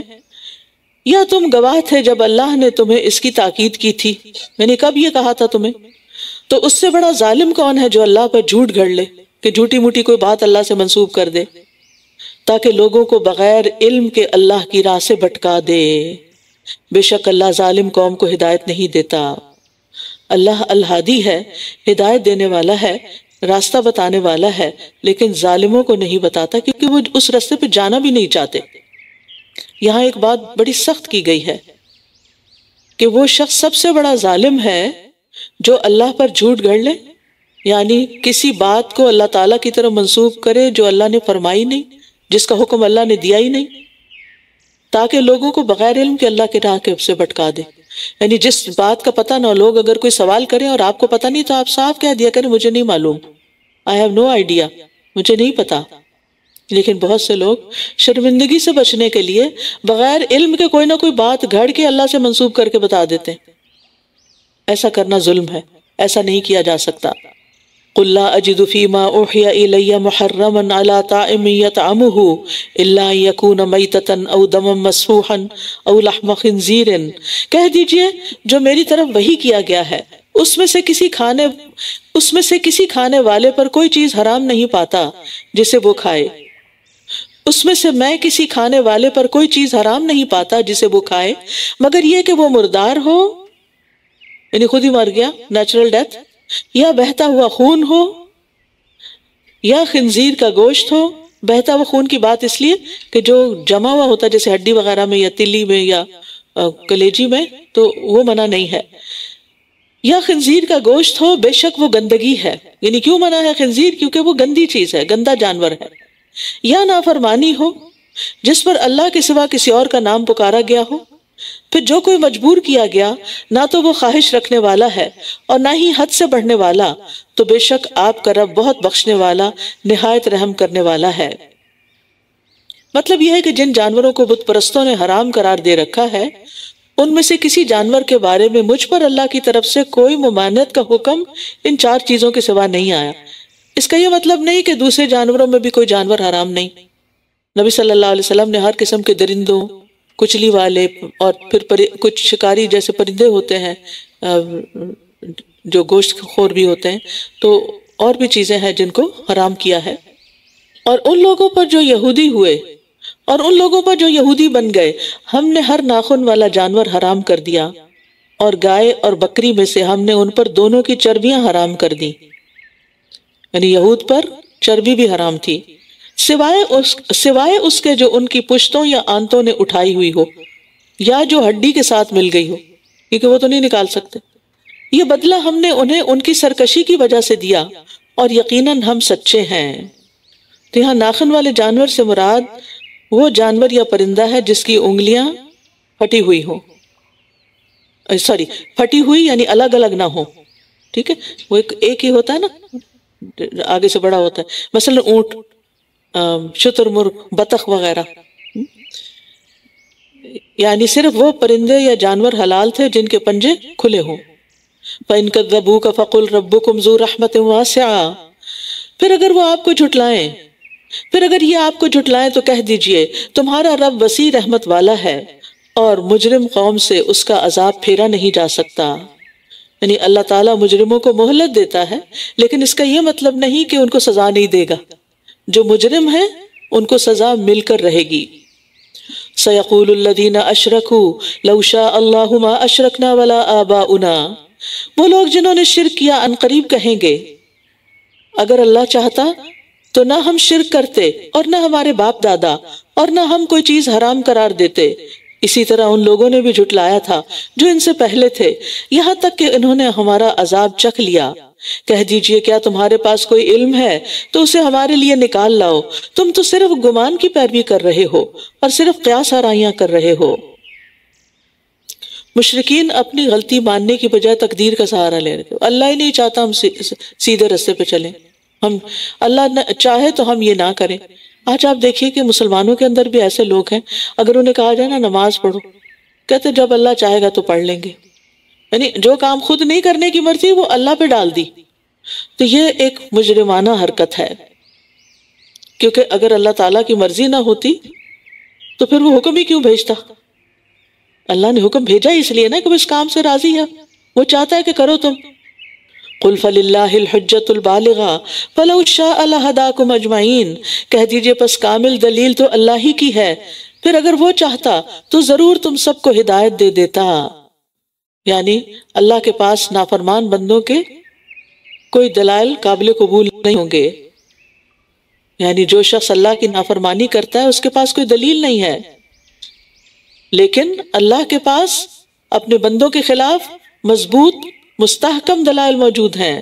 قُلْ فَلِلَّهِ الْحُجَّةُ الْبَالِغَةُ، تمہاری دلیل نہیں چلے گی، اللہ کی دلیل کام آئے گی، اس کے مطابق فیصلہ ہوگا۔ لَيْسَ بِأَمَانِيِّكُمْ وَلَا أَمَانِيِّ أَهْلِ الْكِتَابِ، تمہاری آرزوؤں اور اہل کتاب کی آرزوؤں پر تمہارا انجام موقوف نہیں کہ جو تم چاہو گے جب وہ چاہیں گے ویسے ہی تمہارے حق میں فیصلہ کر دیا جائے گا۔ فیصلہ تو اللہ کی مرضی کے مطابق ہوگا، اور اس کے مطابق کہ تم اس کی مرضی پر دنیا میں کتنا چلتے رہے۔ کہہ دیجئے اپنے ان گواہوں کو بلاؤ جو یہ گواہی دیتے ہوں کہ واقعی اللہ نے اسے حرام کیا ہے، پھر اگر وہ گواہی دے دیں تو آپ ان کے ساتھ ہرگز گواہی نہ دیں، اور نہ آپ ان کی خواہشات کی پیروی کریں جنہوں نے ہماری آیات کو جھٹلایا اور جو آخرت پر ایمان نہیں لاتے، اور یہ دوسروں کو اپنے رب کے برابر قرار دیتے ہیں۔ تو بات یہ ہے کہ دین میں جس چیز کی دلیل نہیں ہے اس کا سبب خواہشات ہوتی ہیں، تو اس لیے یہاں کہا نہ آپ ان کی خواہشات کی پیروی کریں جنہوں نے ہماری آیات کو جھٹلا دیا۔ کیا یہ حکم صرف نبی صلی اللہ علیہ وسلم کے لیے یہ ہمارے لیے بھی ہے؟ کیا کہ آپ ان لوگوں کی خواہشات کی پیروی نہ کریں جنہوں نے ہماری آیات یعنی ہمارے احکامات کو جھٹلا دیا ہے، جو ہماری بات نہیں مانتے، آپ ان کی بات نہ مانیں، ان کے پیچھے نہ چلیں۔ قُلْ تَعَالَوْا أَتْلُ مَا حَرَّمَ رَبُّكُمْ عَلَيْكُمْ، کہہ دیجئے آؤ میں تمہیں پڑھ کر سناؤں جو تمہارے رب نے تم پر حرام کیا ہے۔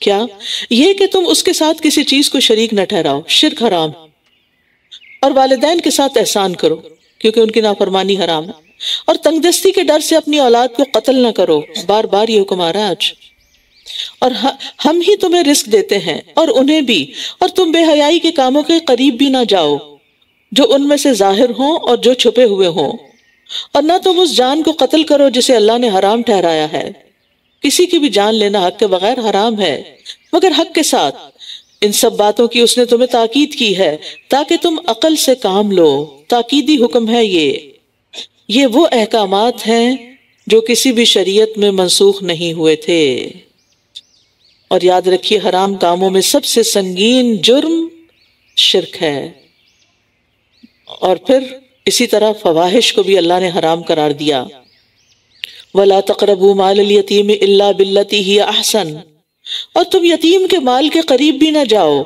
مگر اس طریقے پر جو سب سے اچھا ہو، یہاں تک کہ وہ اپنی جوانی کو پہنچ جائے، اور ناپ اور تول انصاف کے ساتھ پورا کرو، ہم کسی جان کو اس کی طاقت سے بڑھ کر تکلیف نہیں دیتے مگر اس کی طاقت کے مطابق ہی، اور جب تم بات کرو تو عدل سے کام لو اگرچہ وہ قریبی رشتہ دار کے خلاف ہی ہو، اور اللہ کے عہد کو پورا کرو، یہ وہ حکم ہے جس کی اس نے تمہیں تاکید کی ہے تاکہ تم نصیحت حاصل کرو۔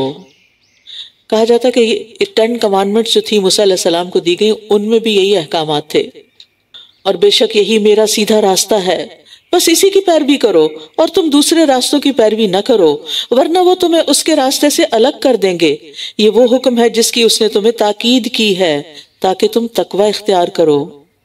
اس آیت سے پتہ چلتا ہے کہ اللہ کا راستہ ایک ہی ہے، متفرق نہیں ہے، وہی سیدھا راستہ جو جنت تک پہنچانے والا ہے، لیکن شیطان نے لوگوں کو گمراہ کرنے کے لیے اس کے ارد گرد بہت سے رستے نکال دیے، ایگزٹس نکال دیے ہیں۔ عبداللہ بن مسعود کہتے ہیں کہ رسول اللہ صلی اللہ علیہ وسلم نے ہمارے سامنے ایک لکیر کھینچی، پھر فرمایا یہ اللہ کا راستہ ہے سیدھا اسٹریٹ، پھر اس کے دائیں اور اس کے بائیں کچھ اور لکیریں کھینچ دی، رائٹ لیفٹ بھی، پھر فرمایا یہ مختلف راستے ہیں جن میں سے ہر راستے پر شیطان بیٹھا ہو، یعنی ایک سیدھی لکیر ہے اور ایک اس کے جیسے وہ چوراہا ہوتا ہے نا، تو ایک ہوتی ہے مین روڈ جس کے اوپر آپ چلے جا رہے ہوتے ہیں، اور ایک ہوتی ہے سائیڈ روڈز کے لیے نکلنے کے راستے۔ فرمایا یہ مختلف راستے ہیں جن میں سے ہر راستے پر شیطان بیٹھا ہے اور ان راستوں پر چلنے کی دعوت دے رہا ہے۔ اس کے بعد آپ نے یہی آیت تلاوت فرمائی، کیا ان ھذا صراطی مستقیما فاتبعوہ، یہ میرا سیدھا راستہ ہے سو اس کی پیروی کرو، دوسرے راستوں کے پیچھے نہ پڑو ورنہ تم اللہ کے راستے سے بھٹک جاؤ گے، کہیں بھی تم رائٹ لیفٹ ہوئے تو اللہ کا راستہ کھو دو گے، منزل تک نہیں پہنچ سکو گے۔ ثم آتینا موسیٰ الکتاب تماما علی الذی احسن وتفصیلا لکل شیء وہدی ورحمۃ لعلہم بلقاء ربہم یؤمنون، پھر ہم نے موسیٰ کو کتاب دی اس شخص پر اپنی نعمت تمام کرنے کے لیے جس نے نیکی کی، اور ہر چیز کی تفصیل اور ہدایت اور رحمت کے لیے تاکہ وہ اپنے رب کی ملاقات پر ایمان لے آئیں۔ وَهَذَا كِتَابٌ أَنزَلْنَاهُ مُبَارَكٌ وَهَذَا كِتَابٌ أَنزَلْنَاهُ مُبَارَكٌ فَاتَّبِعُوهُ وَاتَّقُوا لَعَلَّكُمْ تُرْحَمُونَ، اور یہ ایک کتاب ہے جسے ہم نے نازل کیا ہے۔ کون سی کتاب؟ قرآن عظیم، بہت بابرکت کتاب ہے، بس اس کی پیروی کرو، اس کو فالو کرو اور تقوی اختیار کرو تاکہ تم پر رحم کیا جائے۔ اللہ کی رحمت چاہتے ہو تو اپنے اندر یہ صفات پیدا کر لو۔ اس سے یہ پتہ چلتا ہے کہ تقوی پیدا ہوتا ہے اس کتاب کو پڑھنے سے، اس کتاب کے ساتھ جڑے رہنے سے، اور رحمت آتی ہے تقوی کے بعد، تقوی اختیار کرنے سے۔ تو اس کتاب کو مضبوط پکڑ لو تاکہ تقوی حاصل ہو، تاکہ اللہ کی رحمت حاصل ہو۔ ہم میں سے ہر شخص رحمت چاہتا ہے، برکت چاہتا ہے، اور یہ خزانہ ہے ہمارے سامنے، لیکن ہمارے پاس وقت ہی نہیں اس کو پڑھنے کا۔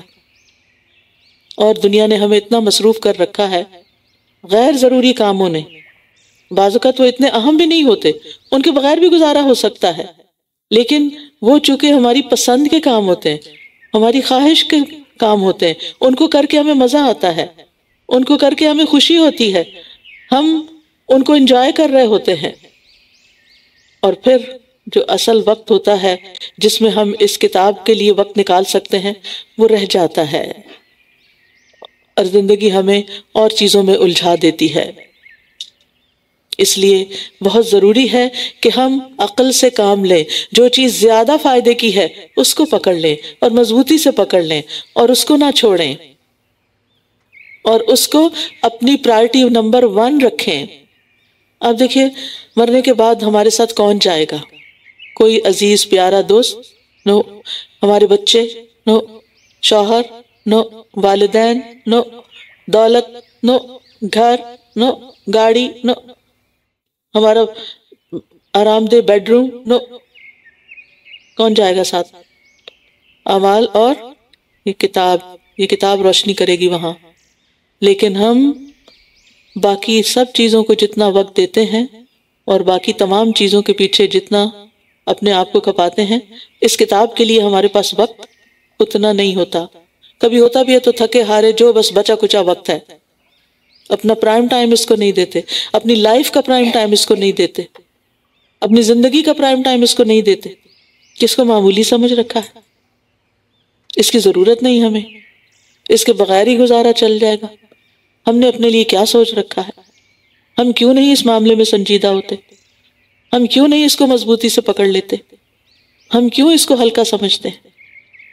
دنیا میں ایک واحد چیز ہی تو ہے جس کو اللہ کا کلام کہتے ہیں، یہ اللہ کی طرف سے آئی ہے، یہ اللہ تعالیٰ کے الفاظ ہیں، پڑھتے ہوئے دل پسیج جانا چاہیے، دل میں محبت امڑ آنی چاہیے۔ یہ اللہ کا کلام ہے، یہ اللہ تعالیٰ کا فرمان ہے، یہ اس کی طرف سے آیا ہے، یہ آسمانوں سے آیا ہے۔ باقی چیزیں آپ کو زمین سے ملی ہیں، یہ جبریل امین لے کر اترے ہیں، نبی صلی اللہ علیہ وسلم کے دل پر لے کر اترے ہیں۔ اس کو دل میں جگہ دیں، جو چیز دل میں سما جاتی ہے پھر وہ پوری زندگی کا حصہ بن جاتی ہے، اور اگر یہ ہمارے دلوں سے دور ہے تو پھر کوئی چیز اس کو قریب نہیں کر سکتی۔ تو سوچیں یہ دل میں کون سے نمبر پر رکھی ہوئی ہے اور دن میں کون سے نمبر پر اس کو رکھا ہوا ہے، اور آئندہ زندگی کی مستقبل کے پلاننگ اور پروگرامز اور ساری خواہشات کی تکمیل میں یہ کس درجے پہ کس نمبر پر ہے۔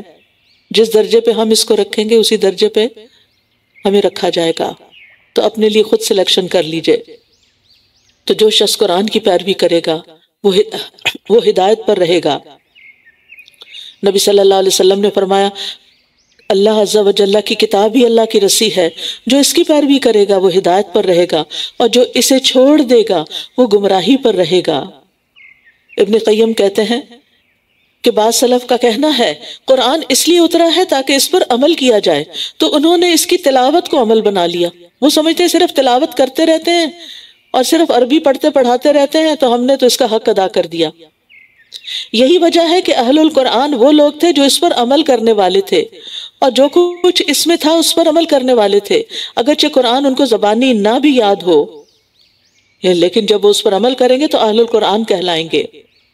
وہ کہتے ہیں جو شخص اسے محض زبانی یاد کر لے لیکن نہ اس کو سمجھے نہ ہی اس کے احکامات پر عمل کرے تو وہ اہل القرآن میں سے نہیں ہے، چاہے وہ قرآن کے حروف اور تجوید کو ایسے درست کر کے پڑھے جیسے تیروں کو سیدھا کیا جاتا ہے، اعلیٰ سے اعلیٰ ترین طریقے پہ پڑھے، لیکن عمل کچھ نہیں تو کچھ بھی حاصل نہیں، بلکہ پھر کتاب خود اس انسان کے خلاف حجت بن جائے گی کہ یہ جو کچھ پڑھتا تھا اس پر عمل نہیں کرتا تھا۔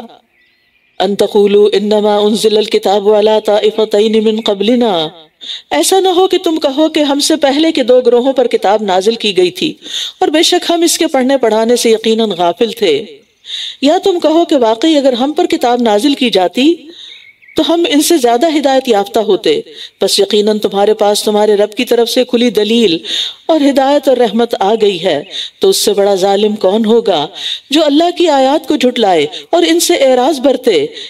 ان لوگوں کو جو ہماری آیات سے اعراض کرتے ہیں، منہ موڑتے ہیں، ان قریب ہم برے عذاب کا بدلہ دیں گے کیونکہ وہ ان سے اعراض کرتے تھے. اعراض کہتے ہیں بے رخی برتنا، منہ موڑ لینا، توجہ نہ دینا.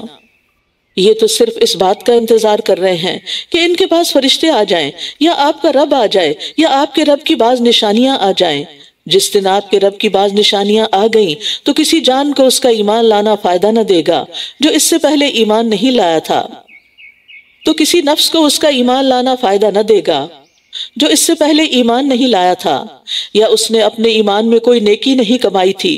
کہہ دیجئے انتظار کرو، بے شک ہم بھی انتظار کرنے والے ہیں.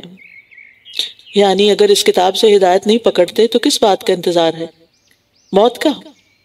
تو موت کے وقت تو توبہ قبول نہیں ہوگی. ہمیں تو وقت مقرر کے آنے سے پہلے ہی نیک اعمال کر لینے چاہیے، کیونکہ اس وقت انسان کیا کہے گا؟ اللہ تعالیٰ فرماتے ہیں اور اس میں سے خرچ کرو جو ہم نے تمہیں دیا ہے. اس سے پہلے کہ تم میں سے کسی کو موت آ جائے پھر وہ کہے اے میرے رب تو نے مجھے قریبی مدت تک مہلت کیوں نہ دی کہ میں صدقہ کرتا اور نیک لوگوں میں سے ہو جاتا. جو بھی آپ سوچتے رہتے ہیں کہ میں اپنی پراپرٹی کا یا اپنے مال کا یا اپنی جیولری کا یا اپنے کپڑوں میں سے یا اپنے چیزوں میں سے یہ چیزیں صدقہ کر دوں گی، تو اس کو اب رمضان کو اچھا غنیمت کا موقع سمجھ کر لینا چاہیے، کیونکہ رمضان میں ہر نیکی کا اجر و ثواب بڑھ جاتا ہے. تاخیر نہ کریں، ہمیں نہیں معلوم کہ ہم میں سے کب کس کی موت آ جائے، اور جو ہم کرنا چاہتے ہیں وہ پھر ہمارے بعد کوئی بھی ہمارے لیے نہ کرے. اگر میں ہمیشہ سوچتی ہوں اگر میں نے اپنے لیے خود کچھ نہیں کیا تو میرے بعد والوں کو کیا مصیبت پڑی ہے کہ وہ میرے لیے کچھ کریں. ان کو تو اپنی زندگی سے فرصت نہیں ہوگی. میں نے اپنے لیے کچھ نہیں سوچا، وہ میرے لیے کیوں سوچیں گے؟ اللہ ماشاء اللہ. تو اپنے لیے خود ہی اپنے ہاتھوں سے کچھ کر لیں، کیونکہ جو اپنے ہاتھوں سے کر لیتا ہے انسان اسی کا بڑا اجر ہے، اور جو بعد والوں کے لیے چھوڑ دیتا ہے وہ تو پھر بعد میں ہی رہ گیا، پیچھے ہی رہ گیا. آپ سے پوچھا گیا اے اللہ کے رسول کون سا صدقہ افضل ہے؟ آپ نے فرمایا کہ تم اس حال میں صدقہ کرو کہ تم صحت مند ہو، مالدار ہونے کی توقع رکھتے ہو اور فقر سے ڈرتے ہو. یعنی تمہارے پاس اتنا نہیں کہ بہت کچھ دے سکو، تمہیں ڈر ہے کہ دے دیا تو کہیں میری ضرورت کا کیا ہوگا. اور اتنی دیر مت لگاؤ کہ جب جان حلق تک آ جائے تو کہنے لگو فلاں کو اتنا اور فلاں کو اتنا دے دو، حالانکہ اب تو وہ فلاں کا ہو ہی چلا، اب تو انہی کا ہے، اب تمہارا تو نہیں. بے شک وہ لوگ جنہوں نے اپنے دین کو فرقہ فرقہ کر دیا اور وہ گروہ گروہ ہو گئے، آپ کا ان سے کسی چیز میں کوئی تعلق نہیں ہے. بے شک ان کا معاملہ تو اللہ ہی کے سپرد ہے، پھر وہ انہیں بتائے گا جو کچھ وہ کیا کرتے تھے. تو یہاں تفرقے کی ممانعت کی گئی ہے.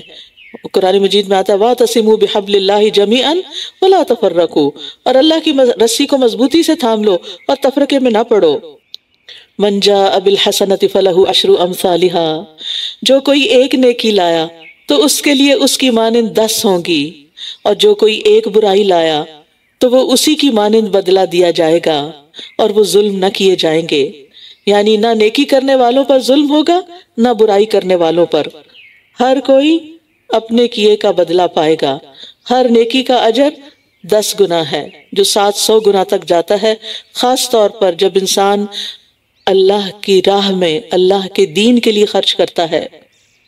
کہہ دیجئے بے شک میرے رب نے مجھے سیدھے راستے کی طرف ہدایت بخشی ہے، اس درست دین کی طرف جو ابراہیم کا طریقہ ہے، جو یکسو تھے اور وہ شرک کرنے والوں میں سے نہ تھے.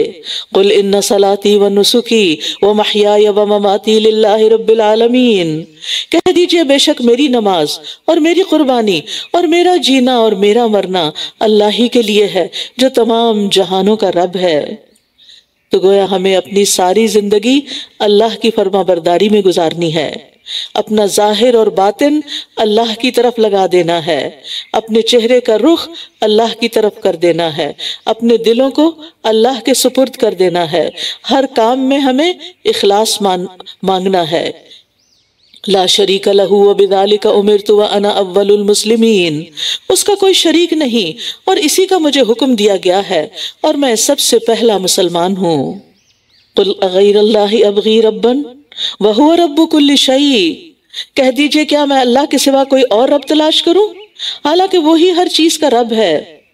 اور کوئی نفس گناہ نہیں کماتا مگر اس کا وبال اسی پر ہے، اور کوئی بوجھ اٹھانے والا کسی دوسرے کا بوجھ نہیں اٹھائے گا، پھر اپنے رب کی طرف تم سب کا لوٹنا ہے، پھر وہ تمہیں بتائے گا اس بارے میں جس میں تم اختلاف کیا کرتے تھے۔ یہاں یہ بات واضح کر دی گئی ہے کہ کوئی کسی کا بوجھ نہیں اٹھائے گا، والدین اور اولاد بھی ایک دوسرے کے گناہ کا بوجھ نہیں اٹھائیں گے۔ یوم یفر المرء من اخیہ و امہ و ابیہ و صاحبتہ و بنیہ لکل امرئ منہم یومئذ شأن یغنیہ، انسان سارے رشتوں سے بھاگ جائے گا کیونکہ اس کو اپنی مصیبت پڑی ہوئی ہوگی۔ اور وہی ہے جس نے تمہیں زمین میں جانشین بنایا اور تمہارے بعض کو بعض پر درجات میں بلند کیا تاکہ وہ تمہیں اس میں آزمائے جو اس نے تمہیں دیا ہے، بے شک آپ کا رب جلد سزا دینے والا ہے اور بے شک وہ یقیناً بہت بخشنے والا بہت رحم کرنے والا ہے۔ یعنی اللہ نے ہمیں زمین میں ایک دوسرے کا جانشین بنایا اور شکل و صورت مال و جاہ علم و عقل میں ایک دوسرے پر فوقیت دی، اور یہ کیوں دیا؟ تاکہ امتحان لے ہم سب، یعنی کسی کو کوئی چیز زیادہ ملی، کسی کو کوئی چیز کم ملی، اور کسی کو کچھ زیادہ ملا، کسی کو کچھ اور زیادہ ملا۔ یعنی ہر شخص کی زندگی میں سب کچھ نہیں ہوتا، کمی بیشی ہوتی۔ یہ کیوں؟ آزمائش کے لیے کہ جو چیزیں ملی ہیں ان پہ کتنا شکر ادا کر رہے ہو، اور جو چیز نہیں ملی یا تم سے چھن گئی اس پہ صبر کتنا کر رہے ہو۔ یہ ہے اصل امتحان۔ سورۃ الاعراف یہ ایک کتاب ہے جو آپ کی طرف نازل کی گئی ہے، یعنی قرآن پاک، سو آپ کے سینے میں اس سے کوئی تنگی نہ ہو، یعنی اس کے احکامات سن کر دل میں تنگی نہیں آنی چاہیے۔ کیا سوچنا چاہیے؟ رب نے اتارا ہے نا، وہ جانتا ہے میری کیپیسٹی کتنی ہے، اور رب ہی مجھے توفیق دے گا کہ میں اس حکم پر عمل کروں، اور میں رب سے ہی مانگتی ہوں کہ وہ مجھے اس پر عمل کرنے کی توفیق عطا کر دے۔ سو آپ کے سینے میں اس سے کوئی تنگی نہ ہو۔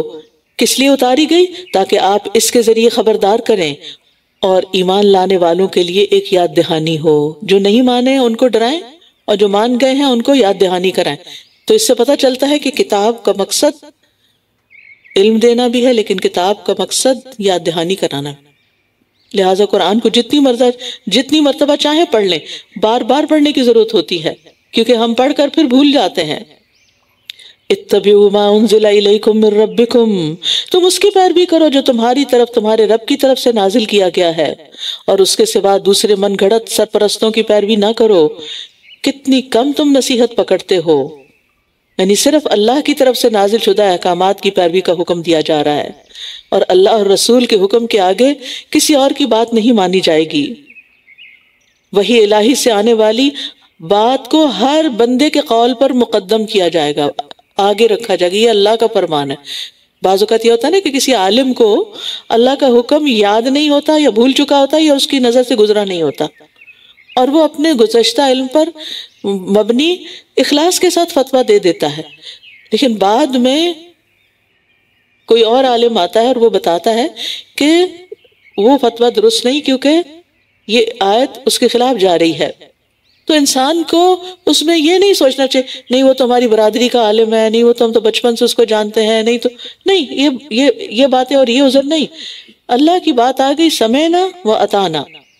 وحی الہی ہر چیز پر پرائرٹی رکھتی ہے۔ اور کتنی ہی بستیاں ہیں جنہیں ہم نے ہلاک کر دیا تو ان پر ہمارا عذاب رات کے وقت آ پہنچا، یا جب وہ قیلولہ کر رہے تھے، دن کو آرام کر رہے تھے۔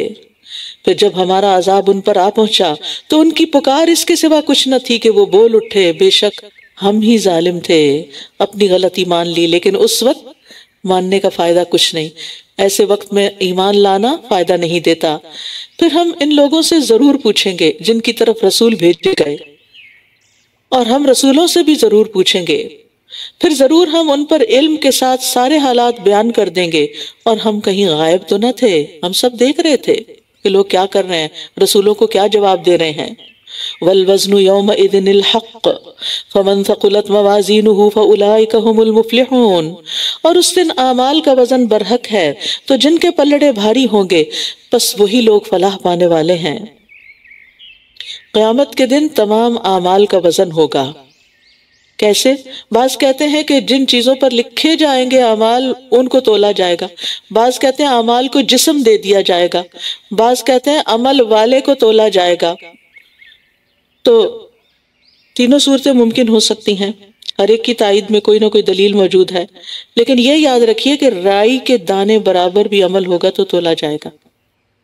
رات میں ایک برتن کھنگالنے لگی تو اس کے ساتھ تھوڑی سی پھوڑ لگی ہوئی تھی، پہلے میں سوچا اسے پانی میں بہا دوں، پھر میں نے سوچا نہیں، آج ہی تو پڑھا ہے کہ ذرے کے برابر بھی نیکی ہو تو اللہ تعالیٰ اس پر بھی اجر عظیم عطا کرے گا۔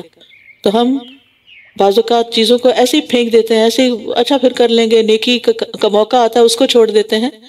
تو انسان کو چھوٹی نیکی کو بھی حقیر نہیں سمجھنا چاہیے۔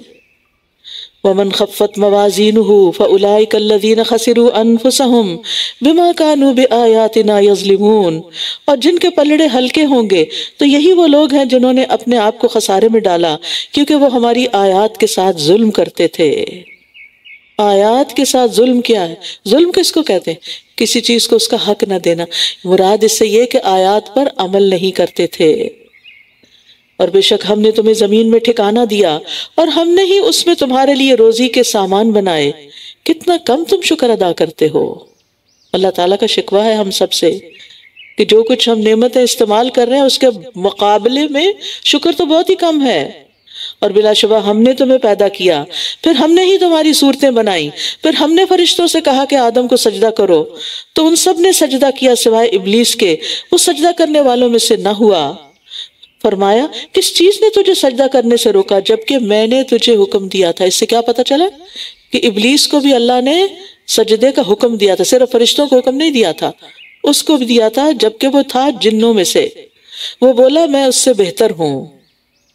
اکڑ، غرور، تکبر، تو نے مجھے آگ سے پیدا کیا ہے اور اسے مٹی سے بنایا ہے۔ یعنی اللہ کے واضح حکم کی موجودگی میں عقلی قیاس سے کام لیا، اس نے لاجک سے کام لیا کہ میں اپنے سے کم درجے والے کو سجدہ کیسے کر سکتا ہوں۔ یہ نہیں سوچا کہ مجھ سے بڑے درجے والے نے، اللہ رب العالمین نے مجھے حکم دیا ہے، مجھے اس کو ماننا چاہیے۔ اہل علم فرماتے ہیں کہ پہلا شخص جس نے واضح حکم کی موجودگی میں قیاس کیا وہ ابلیس تھا، یعنی اللہ کا حکم چھوڑ کے اپنی عقلی لاجک اور دلیل پہ چل پڑا۔ تو شیطان انسان کے اندر اسی طرح متعدد غلط فہمیاں ڈالتا ہے اور اس کو سجھاتا رہتا ہے، اور انسان پھر صرف عقلی دلیلوں کا سہارا لے کے مختلف چیزوں کی، اللہ تعالیٰ کے احکام کی تعویل کرتا رہتا ہے تاکہ عمل نہ کرنا پڑے۔ اور یہاں اس نے بہت سی غلطیاں کی۔ ایک تو یہ کہ اپنے آپ کو افضل سمجھا، کسی کو بھی یہ حق نہیں کہ وہ اپنے آپ کو دوسروں سے بہتر سمجھے۔ تو بات برتر اور کمتر کی نہیں، بات اللہ کے حکم کی ہے۔ اللہ تعالیٰ یہاں یہ نہیں کہہ رہا تھا کہ جو کمتر ہے وہ برتر کو سجدہ کرے، تو تمہارے لیے کوئی چھوٹ ہو سکتی تھی کہ تم نے یہ سمجھ لی بات کہ میں برتر ہوں اس لیے، ورنہ اصل بات تو اللہ کا حکم ہے۔ اور اس کی بات ویسے بھی غلط تھی کیونکہ اللہ تعالیٰ نے آدم علیہ السلام کو اپنے ہاتھ سے بنایا تھا اور ان کو عزت اور تکریم بخشی تھی، اور پھر یعنی اللہ تعالیٰ فرماتے ہیں ما منعک ان تسجد لما خلقت بیدی، تجھے کس چیز نے روکا کہ تو اس کو سجدہ نہ کرے جس کو میں نے اپنے دونوں ہاتھوں سے بنایا۔ تو عزت اور بڑائی اور برتری تو شیطان کے مقابلے میں آدم کو ملی تھی۔ اور تیسری بات بھی اس کی غلط تھی، وہ کہتا ہے آگ مٹی سے بہتر ہے۔ وہ کیسے؟ آگ میں تو تیزی ہوتی ہے، آگ تو جلا دیتی ہے، آگ تو بھڑکتی ہے، جبکہ مٹی میں تواضع ہوتی ہے، مٹی سے سارا رزق نکلتا ہے، پروڈیوس کرتی ہے، اس میں بڑھانے کی خوبی ہے۔ آگ ختم کرتی ہے جبکہ مٹی چیزوں کو گرو کرتی ہے، بڑھاتی ہے، زیادہ کرتی ہے۔ تو مٹی بہتر ہے، لیکن اس کی عقل یہی سجھا رہی تھی اس کو۔ تو اس سے یہ پتہ چلتا ہے کہ بعض اوقات اپنے آپ کو بڑا بڑا عقل مند سمجھنے والے بھی بڑی بڑی غلطیاں کر جاتے ہیں۔ تو ہمیں دین پر عمل کرتے ہوئے عقل کو سامنے نہیں رکھنا، اللہ کے حکم کو سامنے رکھنا ہے، اور قرآن و سنت کے مقابلے میں قیاس آرائیاں کوئی فائدہ نہ دیں گی۔ فرمایا تو یہاں سے اتر جا، بس تجھے کوئی حق نہیں کہ تو اس میں تکبر کرے، لہٰذا نکل جا، بے شک تو ذلیل ہونے والوں میں سے ہے۔ اس نے کہا مجھے اس دن تک مہلت دے دے جب لوگ قبروں سے اٹھائے جائیں گے۔ فرمایا بے شک تو مہلت دیے جانے والوں میں سے ہے۔ اللہ نے اگر شیطان کی دعا قبول کر لی، اس کی بات سن لی، تو اللہ تعالیٰ کسی گناہگار کی بھی سن سکتا ہے. کبھی یہ نہ کرے میں تو گناہگار ہوں، میں کیسے کس منہ سے دعا مانگوں. نہیں، چاہے آپ کے گناہ زمین سے آسمان تک ہیں، آپ یہ سمجھتے ہیں اگر، تب بھی دعا مانگیں، تب بھی اللہ ہی سے مدد مانگیں، اور اللہ سننے والا ہے. یعنی اپنی کوتاہیوں کی وجہ سے اللہ سے دعا مانگنے سے رکنا نہیں چاہیے. اس نے کہا، ابلیس نے، چونکہ تو نے مجھے گمراہ کیا ہے تو میں بھی ضروری ان کو گمراہ کرنے کے لیے تیرے سیدھے رستے پر بیٹھوں گا. اب یہاں پھر آپ دیکھیں کس قدر بے ادبی کی بات ہے. شیطان سارا قصوروار اللہ تعالیٰ کو ٹھہرا رہا ہے، یہ اس کی شیطنت ہے. اور پھر آپ دیکھیے کہ کیا کہتے ہیں کہ یعنی اس کا مطلب یہ تھا کہ میری تقدیر میں گمراہ ہونا تھا اس لیے میں ہو گیا. تو اب بہت سارے لوگ اپنے گناہوں اور غلطیوں کا ذمہ اپنی تقدیر کو بہانہ بنا کر اس پہ ڈال دیتے ہیں. اور پھر اس تھوڑی دیر بعد کیا کہتا ہے، میں ضرور ان کو گمراہ کرنے کے لیے تیرے سیدھے راستے پہ بیٹھوں گا. اب تمہاری تقدیر کدھر گئی؟ ابھی تو تم کہہ رہے تھے کہ اللہ نے مجھے گمراہ کر دیا، اور اب تم لوگوں کو اللہ ہی کے راستے سے ہٹا رہے ہو. پھر میں ضرور ان کے سامنے سے اور ان کے پیچھے سے اور ان کے دائیں سے اور ان کے بائیں سے ان پر آؤں گا، اور تو ان کی اکثریت کو شکر گزار نہ پائے گا. جب دل میں گلہ آنے لگے، شکر سے دور ہوں، فوراً شکر ادا کرنا شروع کر دیں، نعمتوں کو یاد کریں، کیونکہ شیطان کا وار ہوتا ہے ناشکری کرنا، ناشکری پر انسٹیگیٹ کرنا. اور پھر آپ دیکھیے شیطان نے اوپر کی طرف سے آنے کی بات نہیں کی، کیونکہ انسان جب اللہ سے دعا کرتا ہے اوپر والے کے ساتھ کنیکٹڈ ہو جاتا ہے. اور نیچے سے آنے کی بھی بات نہیں کی، چاروں طرف کی نیچے سے بھی آنے کی نہیں کی. تو سجدہ کرتا ہے جب انسان تو اللہ کے قریب ہو جاتا ہے، دعا سے بھی اللہ کے قریب ہوتا ہے، سجدے سے بھی قریب ہوتا ہے. یہ دو چیزیں اگر زندگی میں ساتھ ہے نا، مضبوط پکڑا ہوا ہے، تو انشاءاللہ شیطان قابو نہیں پا سکے گا.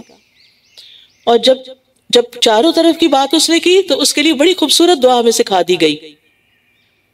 عبداللہ بن عمر فرماتے ہیں کہ رسول اللہ صلی اللہ علیہ وسلم ہمیشہ صبح و شام یہ کلمات پڑھتے تھے، کبھی ان میں ناغہ نہیں کرتے تھے. آپ نے بھی آج کے بعد نہیں کرنا. یہ ایاک نستعین میں دعا لکھی ہوئی ہے صبح شام کے اذکار میں. وہ دعا ہے، اللہم انی اسألک العافیۃ فی الدنیا والآخرہ، اللہم انی اسألک العفو والعافیۃ فی دینی و دنیای و اہلی و مالی، اللہم استر عوراتی و آمن روعاتی، اللہم احفظنی من بین یدی ومن خلفی وعن یمینی وعن شمالی ومن فوقی واعوذ بعظمتک ان اغتال من تحتی. چاروں طرف سے شیطان کے پھندے سے بچنے کے لیے حفاظت کی دعا مانگا کریں صبح و شام کہ اللہ مجھے اس سے بچا کے رکھ. فرمایا یہاں سے نکل جا، مذمت کیا ہوا، رحمت سے دور کیا ہوا، جو کوئی ان میں سے تیری پیروی کرے گا تو میں ضرور تم سب سے جہنم کو بھر دوں گا. استغفر اللہ. اور اے آدم، تم اور تمہاری بیوی جنت میں رہو، پھر تم دونوں جہاں سے چاہو کھاؤ، اور اس درخت کے قریب نہ جانا ورنہ تم دونوں ظالموں میں شمار ہوگے. پھر شیطان نے ان دونوں کے دل میں وسوسہ ڈالا تاکہ ان کے لیے ان کی شرمگاہیں ظاہر کر دے جو ان سے چھپائی گئی تھیں، اور کہنے لگا تمہارے رب نے تمہیں اس درخت سے اس لیے روکا کہ کہیں تم دونوں فرشتے نہ بن جاؤ یا ہمیشہ رہنے والوں میں سے نہ ہو جاؤ. کیسا دھوکہ دیا. جن باتوں کی کوئی حقیقت نہیں تھی وہ ان کو سجھائیں، وہ ان کے دل میں ڈالیں. اس لیے بھی پتہ چلتا ہے کہ آدم علیہ السلام فرشتوں کو اپنے سے بہتر سمجھتے تھے، تو اس لیے فرشتہ بننے کی خواہش ان کے اندر ڈال دی. اور یہ تو ہر انسان کے اندر ہوتا نا کہ میں جیوں 1000 برس اور ہر برس کے ہوں دن 1000. یعنی انسان چاہتا ہے کہ کبھی نہ مرے، لیکن اللہ سے ملاقات بھی تو مرے بغیر نہیں ہوگی نا، تو اس لیے موت کو برا نہیں سمجھنا چاہیے. وَقَاسَمَهُمَا إِنِّي لَكُمَا لَمِنَ النَّاصِحِينَ، اور اس نے ان دونوں سے قسمیں کھائیں، جھوٹی قسمیں، کہ بے شک میں تمہارے خیر خواہوں میں سے ہوں، میں خیر خواہ ہوں تمہارا. تو بعض اوقات دشمن بھی خیر خواہ کے روپ میں آتے ہیں. یہ کھلا دشمن تھا لیکن اس نے دھوکہ دیا، بس اس نے ان دونوں کو دھوکے سے مائل کر لیا. دلّاہما بغرور، دلّا کہتے ہیں ڈول کو کنویں میں ڈالنا. تو اب یہ جو اس نے آدم علیہ السلام کو گرا دیا، گویا نیچے پھینک دیا، اور ہوا بھی یہی نا، پھر آسمان سے نیچے آ گئے. پھر جب ان دونوں نے اس درخت کو چکھ لیا تو ان کی شرمگاہیں ان پر ظاہر ہو گئیں، اور وہ اپنے اوپر جنت کے پتے چپکانے لگے. اور ان کے رب نے ان کو پکارا، کیا میں نے تمہیں اس درخت سے روکا نہ تھا اور تمہیں کہا نہ تھا کہ شیطان تمہارا کھلا دشمن ہے؟ یہاں فلا یہاں تو اکلا منہا آتا ہے نا، سورۃ طٰہٰ میں ذاقہ آتا ہے، چکھا ہی تھا، ابھی چکھا ہی تھا کہ اللہ تعالیٰ ناراض ہو گئے، جنت کی کرامت چھن گئی، وہ بے لباس ہو گئے، لیکن فوراً اپنے آپ کو ڈھانکنے لگے۔ اس سے پتہ چلتا ہے کہ انسان فطرتاً باحیا ہے۔ بچوں کو بھی اب آپ نیپی چینج کرنے لگے تو رونے لگتے ہیں، اور بعض اوقات جب ذرا سمجھدار ہوتے ہیں تو کھینچنے لگتے ہیں واپس۔ شیطان کو بے لباسی پسند ہے، ننگا ہونا جانوروں کی فطرت میں ہے، لہٰذا ان انسانوں کے اندر فطرت مسخ ہو چکی ہوتی ہے جو ننگا رہنے کو پسند کرتے ہیں۔ قالا ربنا ظلمنا انفسنا وان لم تغفر لنا وترحمنا لنکونن من الخاسرین، دونوں پکار اٹھے، اے ہمارے رب ہم نے اپنی جانوں پر ظلم کیا، اور اگر تو نے ہمیں نہ بخشا اور ہم پر رحم نہ کیا تو ہم ضرور خسارہ پانے والوں میں سے ہو جائیں گے۔ ان کو بڑی جلدی بات سمجھ آ گئی، اب شیطان کے مقابلے میں اپنا قصور مان لیا۔ یہ ہوتا ہے انسان، اور شیطانی رویہ کیا ہوتا ہے؟ لاجک پیش کرتے رہنا، دلیلیں اور تعویلیں دینا اپنے حق میں، اور حق بات کو قبول نہ کرنا۔ قال اهبطوا بعضكم لبعض عدو، فرمایا تم سب اتر جاؤ، سب چلو زمین میں، تم ایک دوسرے کے دشمن ہو، اور تمہارے لیے ایک وقت تک زمین میں جائے قرار اور فائدہ اٹھانا ہے۔ فرمایا اسی میں تم جیو گے اور اسی میں تم مرو گے اور اسی سے تم نکالے جاؤ گے، چاند پہ کوئی نہیں جانا۔ اے بنی آدم، ہم نے تم پر لباس اتارا ہے جو تمہاری شرمگاہیں چھپاتا ہے اور زینت کا ذریعہ بھی ہے، اور تقوی کا لباس وہ سب سے بہتر ہے، یہ اللہ کی نشانیوں میں سے ہے تاکہ وہ نصیحت حاصل کریں۔ آسمان سے لباس آیا، جی ہاں، آسمان سے پانی اترتا ہے جس سے روئی اگتی ہے، ریشم بنتا ہے، اور جانور وہ کھاتے پیتے ہیں سبزیاں، اور تو پھر ان کے جسموں پر آپ کے لیے اون بنتی ہے۔ تو یہ سب کچھ اللہ کے اذن سے ہوتا ہے، آسمان اور زمین دونوں مل کر انسان کے لیے رزق تیار کرتے ہیں۔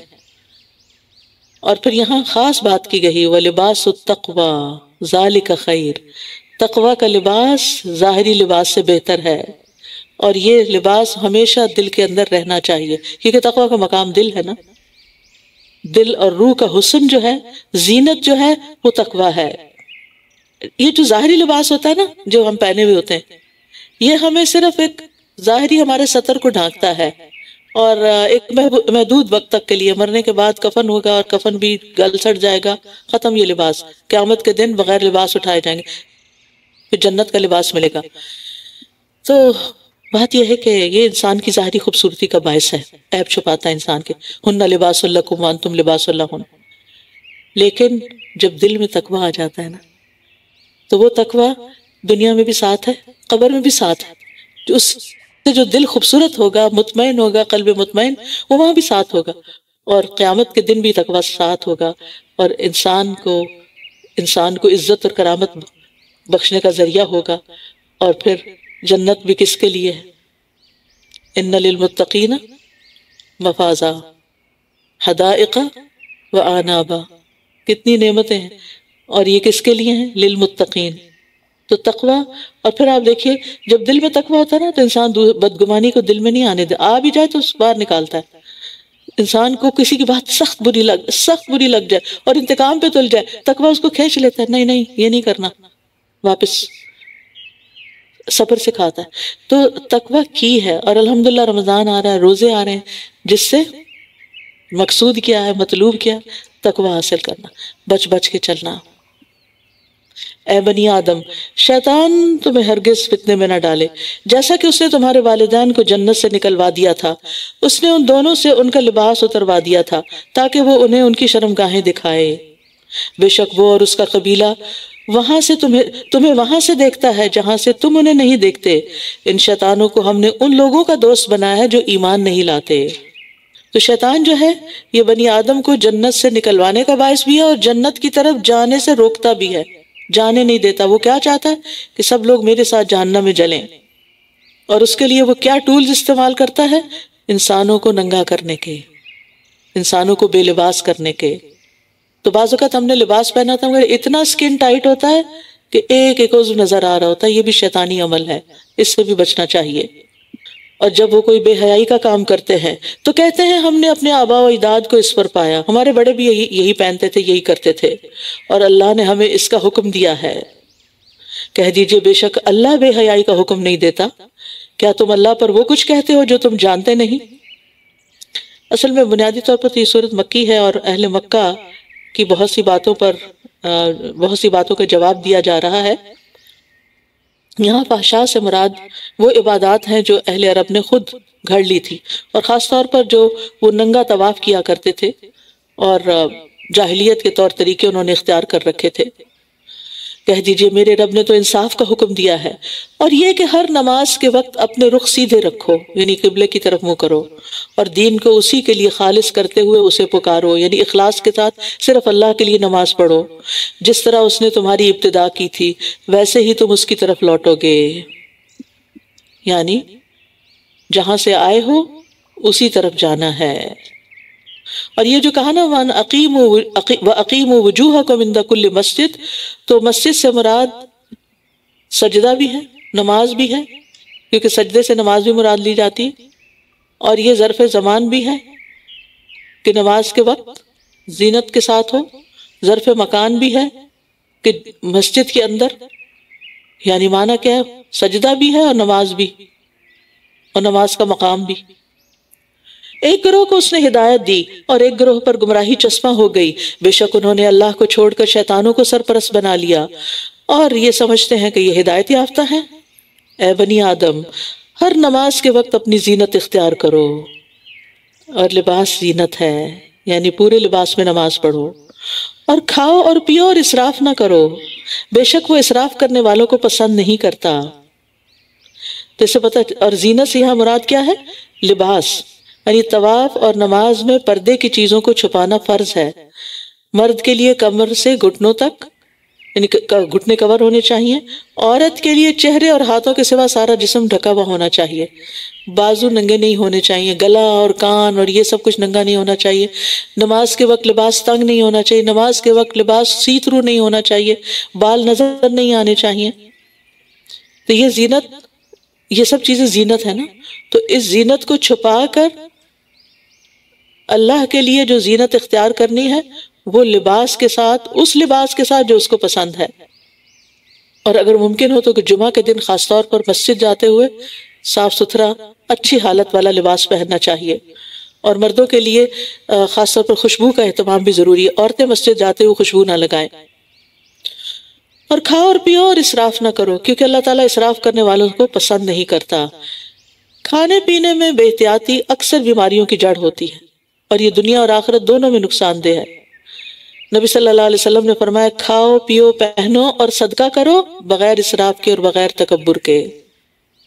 کسی نے کہا تھا کہ پوری طب اس آیت میں جمع کر دی گئی ہے، اور یہاں طیب کھانا، حلال کھانا اور اپنی ضرورت کے مطابق کھانا، اس کا حکم دیا جا رہا ہے۔ یہ بھی ایک عبادت ہے، کیونکہ یہ اللہ کا حکم ہے، جب اس کے مطابق ہم کام کریں گے تو اللہ سبحانہ وتعالی راضی ہوگا۔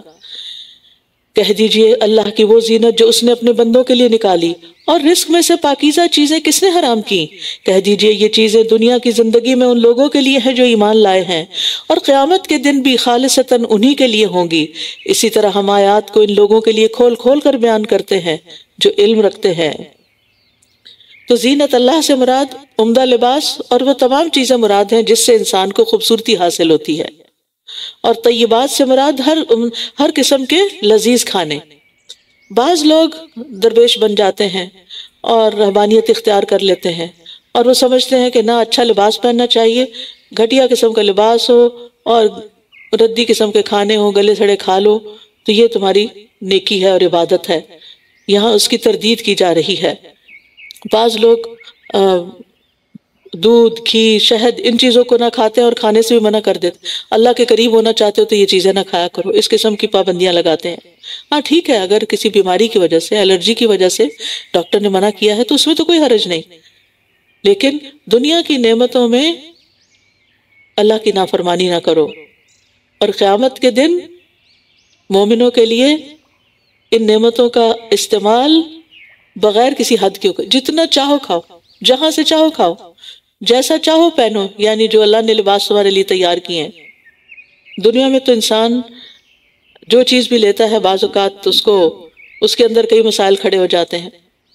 کہہ دیجئے میرے رب نے حرام کیا بے حیائی کے کاموں کو جو ان میں سے ظاہر ہوں اور جو پوشیدہ ہوں، اور گناہ اور ناحق زیادتی کو، اور یہ کہ تم اللہ کے ساتھ کسی کو شریک ٹھہراؤ جس کی اس نے کوئی دلیل نہیں اتاری، اور یہ کہ تم اللہ کے بارے میں وہ باتیں کہو جو تم جانتے جانتے۔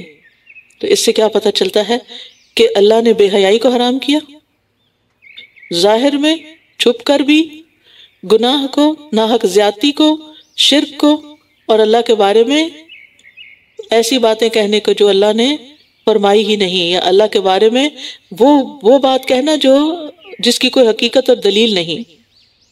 اور ہر امت کے لیے ایک وقت مقرر ہے، جب ان کا مقرر وقت آ جاتا ہے، ہر امت کے لیے ایک مقرر وقت ہے، پھر جب ان کا مقرر وقت آ جاتا ہے تو نہ وہ ایک گھڑی پیچھے ہو سکتے ہیں اور نہ وہ آگے بڑھ سکتے ہیں۔ اے بنی آدم، اے آدم کی اولاد، اگر تمہارے پاس تم ہی میں سے رسول آئیں جو تم کو میری آیات پڑھ کر سنائیں، تو جس نے تقوی اختیار کیا اور اصلاح کر لی تو ان پر نہ کوئی خوف ہوگا اور نہ وہ غمگین ہوں گے، اور جن لوگوں نے ہماری آیات کو جھٹلایا اور ان سے تکبر کیا، یہی لوگ آگ کے ساتھی ہیں، یہ اس میں ہمیشہ رہنے والے ہیں۔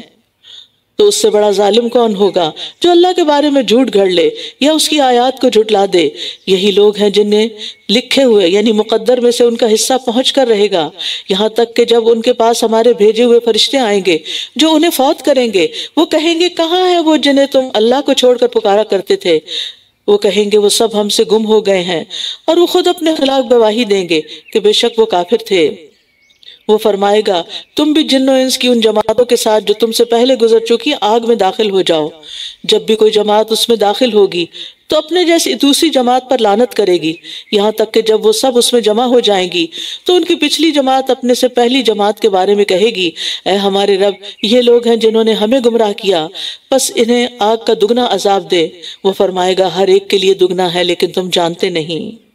تو اس سے پتہ چلتا ہے کہ سب کفار جہنم میں اکٹھے نہیں جائیں گے، پہلے ایک جماعت جائے گی، پھر دوسری اس کے اوپر، مثلا جو مشرکین ہوں گے مشرک انہی کے ساتھ جا کے ملیں گے کیونکہ وہ ان کو بلیم کریں گے انہوں نے ہمیں شرک سکھایا تھا۔ اسی طرح باقی بھی گمراہ کن فرقے ہر ایک وہاں پر اکٹھا ہو جائے گا۔ المرء مع من احبا، اور ان کی پہلی جماعت ان کی پچھلی سے کہے گی تمہیں ہم پر کوئی فضیلت نہیں، بس عذاب کا مزہ چکھو اس کے بدلے جو تم کمائی کرتے تھے، جو کمائی تم کرتے رہے ہو، بس چکھو مزہ عذاب کا اس کمائی کے بدلے جو تم کرتے رہے ہو۔ بے شک جن لوگوں نے ہماری آیات کو جھٹلا دیا اور ان سے تکبر کیا، نہ تو ان کے لیے آسمان کے دروازے کھولے جائیں گے اور نہ ہی وہ جنت میں داخل ہو سکیں گے، یہاں تک کہ اونٹ سوئی کے ناکے میں داخل ہو جائے، اور ہم مجرموں کو ایسا ہی بدلہ دیا کرتے ہیں۔ تو اس سے پتہ چلتا ہے کہ آسمان کے دروازے بھی ہیں، اور دروازے نہ کھلنے کا مطلب کیا ہے کہ ان کے اعمال اور دعائیں اوپر جانے کے لیے دروازے نہیں کھلتے، اور مرنے کے بعد جب فرشتے ان کی روحیں اوپر لے کے جاتے ہیں تو وہ بھی نہیں ان کے لیے کھلتے، جبکہ مومن کی روح کے لیے دروازے کھل جاتے ہیں اور اس کو ویلکم کیا جاتا ہے، فرشتے مرحبا کہہ کر اس کا استقبال کرتے ہیں۔ لیکن جب کافر کی روح آسمان تک پہنچتی ہے تو اس کے لیے دروازہ نہیں کھولا جاتا۔ لَهُم مِّن جَهَنَّمَ مِہَادٌ وَمِن فَوْقِهِمْ غَوَاشٍ، ان کے لیے جہنم ہی کا بچھونا ہوگا اور ان کے اوپر اسی کا اوڑھنا ہوگا، اور ہم ظالموں کو ایسا ہی بدلہ دیا کرتے ہیں۔ اور جو لوگ ایمان لائے اور انہوں نے نیک عمل کیے، ہم کسی جان کو اس کی طاقت سے زیادہ تکلیف نہیں دیتے، یہی لوگ جنت کے ساتھی ہیں، وہ اس میں ہمیشہ رہنے والے ہیں، اور ہم ان کے سینوں سے کینہ نکال لیں گے، ان کے نیچے نہریں بہتی ہوں گی، اور وہ کہیں گے سب تعریفیں اللہ کے لیے ہیں جس نے اس کی طرف ہماری رہنمائی کی اور ہم ہدایت پانے والے نہ تھے۔ اگر اللہ ہمیں ہدایت نہ دیتا، یقیناً ہمارے رب کے حصول اور ہم ہدایت پانے والے نہ تھے، اگر اللہ ہمیں ہدایت نہ دیتا، یقیناً ہمارے رب کے رسول حق لے کر آئے تھے، اور انہیں پکارا جائے گا کہ یہ ہے وہ جنت جس کے تم وارث بنائے گئے ہو، ان اعمال کے بدلے جو تم کیا کرتے تھے۔ تو اس سے یہ پتہ چلتا ہے کہ اہل جنت کے دل صاف شفاف ہوں گے، کسی کے لیے کوئی بھی کدورت، کوئی بھی غم، کوئی بھی تکلیف نہیں ہوگی، ان کے اندر کوئی آپس کا اختلاف نہیں ہوگا، نہ کوئی بغض ہوگا، نہ کوئی نفرتیں ہوں گی۔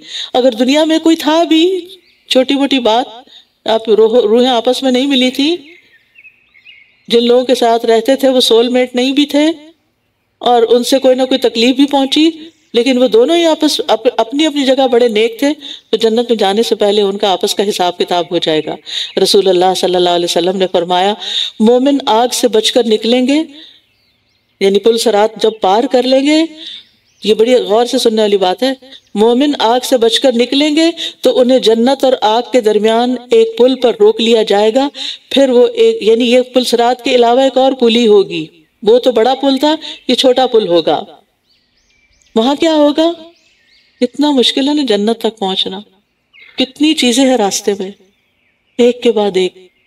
پھر وہ ایک دوسرے سے ان زیادتیوں کا قصاص لیں گے، آپس میں بدلے چکائیں گے جو دنیا میں ان سے ہوئیں، یہاں تک کہ جب وہ تراش خراش کروا کر بالکل صاف ستھرے ہو جائیں گے تو انہیں جنت میں داخلے کی اجازت ملے گی۔ اب آپ سوچئے اگر دنیا میں آپ نے بہت نیکیاں کی لیکن ساتھ لوگوں کو ستایا بھی ہے، بے شک آپ کے لیے جنت لکھ دی گئی، آپ جنت کے دروازے کے قریب پہنچ گئے، لیکن اس پل پر کیا ہوگا؟ آپ کی نیکیوں میں سے کچھ اس بندے کو دے دی جائیں گی، اس کا درجہ اونچا ہو جائے گا، آپ کہیں اور ہو جائیں گے۔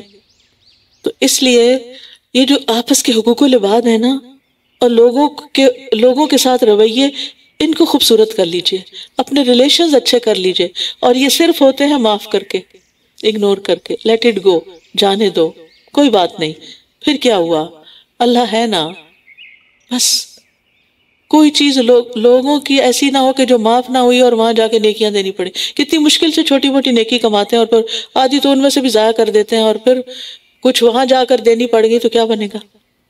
پھر فرمایا وَنَادَى أَصْحَابُ الْجَنَّةِ أَصْحَابَ النَّارِ، اور جنت والے دوزخ والوں کو پکار کر کہیں گے کہ ہمارے رب نے ہم سے جو وعدہ کیا تھا ہم نے اسے بالکل سچا پایا ہے، پھر کیا تمہارے رب نے جو وعدہ تم سے کیا تھا تم نے اسے سچا پایا؟ وہ کہیں گے ہاں، تو ایک اعلان کرنے والا ان کے درمیان اعلان کرے گا کہ ظالموں پر اللہ کی لعنت ہو، وہ لوگ جو اللہ کے راستے سے روکتے تھے اور اس میں ٹیڑھا پن تلاش کرتے تھے اور وہ آخرت کا انکار کرنے والے تھے، اور ان دونوں کے درمیان ایک حجاب ہوگا، اور آراف پر کچھ لوگ ہوں گے جو سب کو ان کی خاص علامت سے پہچانتے ہوں گے، اور وہ جنت والوں کو پکار کر کہیں گے سلام ہو تم پر۔ وہ ابھی جنت میں داخل نہیں ہوئے ہوں گے مگر وہ اس کی شدید خواہش رکھتے ہوں گے۔ یہ آراف کہاں ہے؟ جنت اور دوزخ کے بیچ کی ایک دیوار ہے، اور جب ان کی نگاہیں دوزخ والوں کی طرف پھیر دی جائیں گے، جنت والوں کو خوشی سے دیکھیں گے، یعنی وہ اونچی جگہ پر ہوں گے نا، دونوں نظر آ رہے ہیں، جنت والے بھی اور جہنم والے بھی۔ جنت والوں کی طرف پہلے دیکھیں گے، سلام کریں گے، اور پھر جہنم والوں کو دکھائے جائیں گے، ادھر سے ان کی گردنیں ادھر موڑی جائیں گی، ان کی نگاہیں ادھر پھیری جائیں گی۔ وَإِذَا صُرِفَتْ أَبْصَارُهُمْ، اللہ اکبر، یعنی جہنمیوں کی طرف خود نگاہ اٹھانا پسند نہیں کریں گے کیونکہ غولناک منظر ہوگا، تو وہ پھر ان کو دیکھ کے دعا کریں گے یا اللہ ہمیں ان ظالم لوگوں کے ساتھ نہ شامل کرنا، ہمیں جہنم میں نہ پھینکنا۔ اور آراف والے دوزخ والوں میں سے کچھ لوگوں کو جنہیں وہ ان کی خاص علامت سے پہچانتے ہوں گے پکار کر کہیں گے نہ تمہاری جماعت تمہارے کچھ کام آئی اور نہ ہی جو تکبر تم کیا کرتے تھے، لوگوں کو خوش کرتے رہتے تھے نا، وہ لوگ آج کام نہیں آئے۔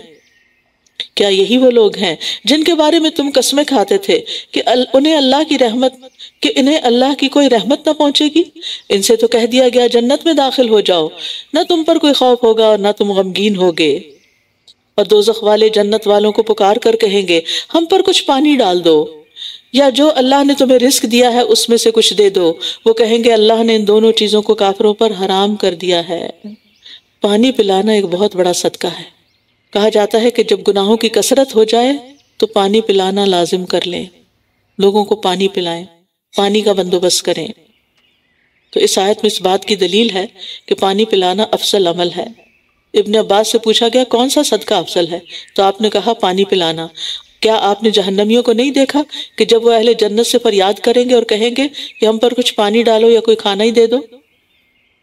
اللہ نے کتے کو پانی پلانے والے کے گناہوں کو معاف کر دیا تھا، تو ایک انسان کا کیا مقام ہوگا کہ جو توحید پرست بھی ہو اور کسی انسان کو اور کسی نیک انسان کو کھلائے پلائے۔ کیونکہ ان افیزوا علینا من الماء، پانی کا ذکر پہلے، او مما رزقکم اللہ، یا یہ جنت کا جو رزق تمہیں اللہ نے دیا ہے۔ تو یہ آراف والے کون ہیں دراصل؟ یہ بھی بتاتی چلوں، آراف والے لوگ وہ ہوں گے جن کی نیکیاں اور بدیاں بالکل برابر ہوں گی. اتنی نیکی نہیں ہوگی کہ جنت کی طرف جا سکیں اور اتنی برائیاں نہیں ہوگی کہ جہنم میں جائیں. ان کو وہاں انتظار کرنا پڑے گا اور بالآخر وہ جنت میں بھیج دیے جائیں گے اللہ کی رحمت سے.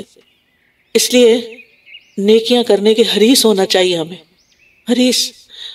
اپنے وقت کو صحیح استعمال کرنا چاہیے اور کسی موقع کو یہ سوچ کے اچھا بعد میں کر لوں گی گنوانا نہیں چاہیے. جو کر سکتے ٹھیک ہے، کچھ ایسے ہوتے ہیں جن کی خواہش ہم رکھتے ہیں کر نہیں سکتے، لیکن ہماری تمنا ہوتی ہے کہ اگر ہمارے پاس اتنا مال ہو تو ہم یہ اور یہ کریں، ہمارے پاس اتنی ہمت طاقت ہو تو ہم یہ اور یہ کام کریں. تو وہ نیتوں کا اجر بھی انشاءاللہ اگر سچی ہے نیت تو وہ مل جائے گا. لیکن اگر ایسا نہیں کہ نہیں یہ مشکل ہے، I can't do it، یہ نہیں ہو سکتا، وہ نہیں ہو سکتا، یہ تو بس تمہارا ہی کام ہے، تم ہی کر سکتی ہو، میرے لیے تو بڑا مشکل ہے. نہیں، پہلے سے نہ نہیں کریں، نیکی کو نہ نہیں کریں. نیکی کے لیے دعا کر لیں اللہ مجھے توفیق دے. دوسرے کو بھی کہہ دیں دعا کرو اللہ مجھے توفیق دے، میری طلب ہے، تڑپ ہے. کہا جاتا ہے کہ ایک جو جوں کا انڈا نا اس برابر بھی اگر کسی کی نیکی زیادہ ہوگی تو جنت میں چلا جائے گا. تو اسی لیے وہ چھوٹی چھوٹی نیکیوں کو بھی چھوٹا نہ سمجھے. تو یہ کون لوگ ہیں؟ وہ کہیں گے اللہ نے ان نعمتوں کو کافروں پر حرام کیا. کون ہے یہ؟ الذین اتخذوا دینہم لہوا ولعبا. یہ وہ لوگ ہیں جنہوں نے اپنے دین کو لہو و لعب بنا لیا، کھیل تماشا بنا لیا، اور انہیں دنیا کی زندگی نے دھوکے میں ڈال رکھا تھا. تو آج ہم بھی انہیں بھلا دیں گے، جہنم میں پھینک کے بلا دیں گے، جیسا کہ یہ اپنے اس دن کی ملاقات کو بھول گئے تھے اور جیسے یہ ہماری آیات کا انکار کیا کرتے تھے. اور بلا شبہ ہم ان کے پاس ایک ایسی کتاب لائے ہیں جسے ہم نے اپنے علم کی بنا پر کھول کر بیان کیا ہے. وہ ان لوگوں کے لیے ہدایت اور رحمت کا ذریعہ ہے جو ایمان لاتے ہیں، ایمان والوں کو ہی اس سے فائدہ ملتا ہے. یہ تو بس اس کے انجام کا ہی انتظار کر رہے ہیں. جس دن اس کا انجام سامنے آئے گا تو جو لوگ اس سے پہلے اسے بھولے ہوئے تھے کہیں گے ہمارے رب کے رسول واقعی حق لے کر آئے تھے، تو کیا اب ہمارے لیے کوئی سفارشی ہیں کہ وہ ہمارے لیے سفارش کریں، یا ہم واپس بھیجے جائیں تو جو ہم کیا کرتے تھے اس کے برخلاف عمل کریں؟ یقیناً انہوں نے اپنے آپ کو خسارے میں ڈالا اور ان سے وہ سب کچھ کھو گیا جو یہ گھڑا کرتے تھے. کیونکہ انہوں نے دین کی بنیاد اللہ کے بتائے ہوئے احکامات پر نہیں رکھی تھی، اپنے ہی خیالات تھے ان کے، اپنے ہی گمان تھے، قیاس تھے، اپنی ہی لاجک تھی جس کو انہوں نے دین سمجھا ہوا تھا. اپنی مرضی کے کام کرتے تھے، اللہ کی مرضی کے نہیں. لہٰذا وہ سب جو باتیں گھڑ گھڑ کے انہوں نے اپنے آپ کو تسلی دے رکھی تھی وہ سب ان سے کھو جائیں گی. یہاں تعویل کا ذکر ہوا نا، تو تعویل انجام کو بھی کہتے ہیں. ان ربکم اللہ الذی خلق السماوات والارض فی 6 ایام. بے شک تمہارا رب اللہ ہے جس نے آسمانوں اور زمین کو 6 دنوں میں بنایا، پھر وہ عرش پر مستوی ہوا. وہ رات سے دن کو اس طرح ڈھانپ دیتا ہے کہ وہ تیزی سے اس کو آ لیتی ہے، اور سورج اور چاند اور ستارے اس کے حکم سے مسخر کیے ہوئے ہیں. خبردار، پیدا کرنا اور حکم دینا اسی کا کام ہے. اس نے پیدا کیا نا، حکم بھی اسی کا چلنا چاہیے. بہت بابرکت ہے اللہ جو رب العالمین ہے. ادعوا ربکم تضرعا وخفیہ انہ لا يحب المعتدین. تم اپنے رب کو عاجزی کے ساتھ اور چپ کے پکارا کرو، بے شک وہ حد سے تجاوز کرنے والوں کو پسند نہیں کرتا. یہاں دعا مانگنے کے آداب سکھائے جا رہے ہیں. پہلا ادب، دعا عاجزی سے گڑ گڑا کر خشوع سے ہونی چاہیے. اس لیے تنہائی میں دعا کرنا زیادہ مناسب ہے، بہتر ہے، کیونکہ اس میں ریاکاری نہیں ہوتی. دوسرا یہ کہ حد سے بڑھنا اللہ تعالیٰ کو ہرگز پسند نہیں. ٹھیک ہے، مثلا دعا میں چیخنا چلانا، اسی طرح دعا میں کسی کو شریک کرنا، کسی اور سے مانگنا، یا کسی پر ظلم کرنے کی دعا کرنا، کسی کو خواہ مخواہ کے بد دعائیں دینا، یہ بھی پسندیدہ نہیں. ایسی دعائیں مانگنا کہ جو پاسبل نہیں، مثلا یہ کہ میں کبھی نہ مروں، یہ دعا نہیں کرنی چاہیے. یہ حد سے بڑھنے والی بات ہے. ہر شخص ایک لمیٹڈ ٹائم کے لیے دنیا میں آیا ہے.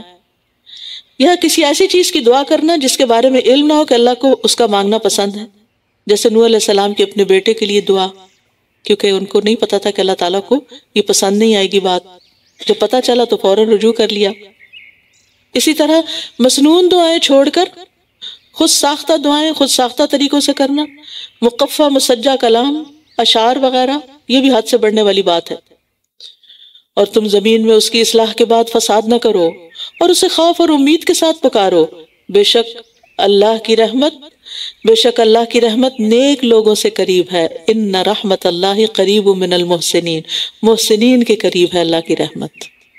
جو دوسروں کے ساتھ حسن سلوک کرتے ہیں، ان کو معاف کر دیتے ہیں، ان کے ساتھ اچھا نباہ کرتے ہیں، ان کی خرابیوں، کمیوں، کمزوریوں، کوتاہیوں کے باوجود ان کو گلے سے لگاتے ہیں. دیکھیے انسان کو دے کر جو خوشی ہوتی ہے نا، ایک اصول یاد رکھیے، انسان کو دے کر جو خوشی ہوتی ہے وہ لے کر اتنی نہیں ہوتی. دینے والا زیادہ خوش قسمت ہوتا ہے. اس لیے دینے والے بن جائیں، چاہے کچھ بھی دیں. صرف مال نہیں، مال کے علاوہ جو بھی اللہ نے آپ کو دیا ہے، عقل، سمجھ، علم، اور کچھ نہیں تو مسکراہٹیں ہی بانٹتے رہا کریں. کوئی آپ کو نظر آئے، دیکھے، سلام کرے، مسکرا کے جواب دیں. کسی کی مدد کر دیں، کسی کا ہاتھ پکڑ لیں، کسی کو کچھ آفر کر دیں، کسی کی کوئی ضرورت پوری کر دیں. یعنی کسی نہ کسی شکل میں دوسروں کے لیے خوشی کا پیغام بن جائیں، تب آپ کو خوشی ملے گی. اگر آپ دینے والے نہیں تو آپ زندگی میں کبھی خوش نہیں ہو سکتے. لکھ لیجئے، کبھی نہیں ہو سکتے. اسی طرح معاف کر دینا بھی اپنا حق چھوڑ دینا، یہ بھی دینا ہے. خوشیاں بانٹیے اور خوشیاں پائیے. خوشی بانٹیں گے تو خوشی ملے گی. آپ دیکھیں کہ لے کر نا وقتی خوشی ہوتی ہے، لیکن دے کر گہری خوشی ہوتی ہے، دل کے اندر تک جاتی ہے، روح سرشار ہو جاتی ہے.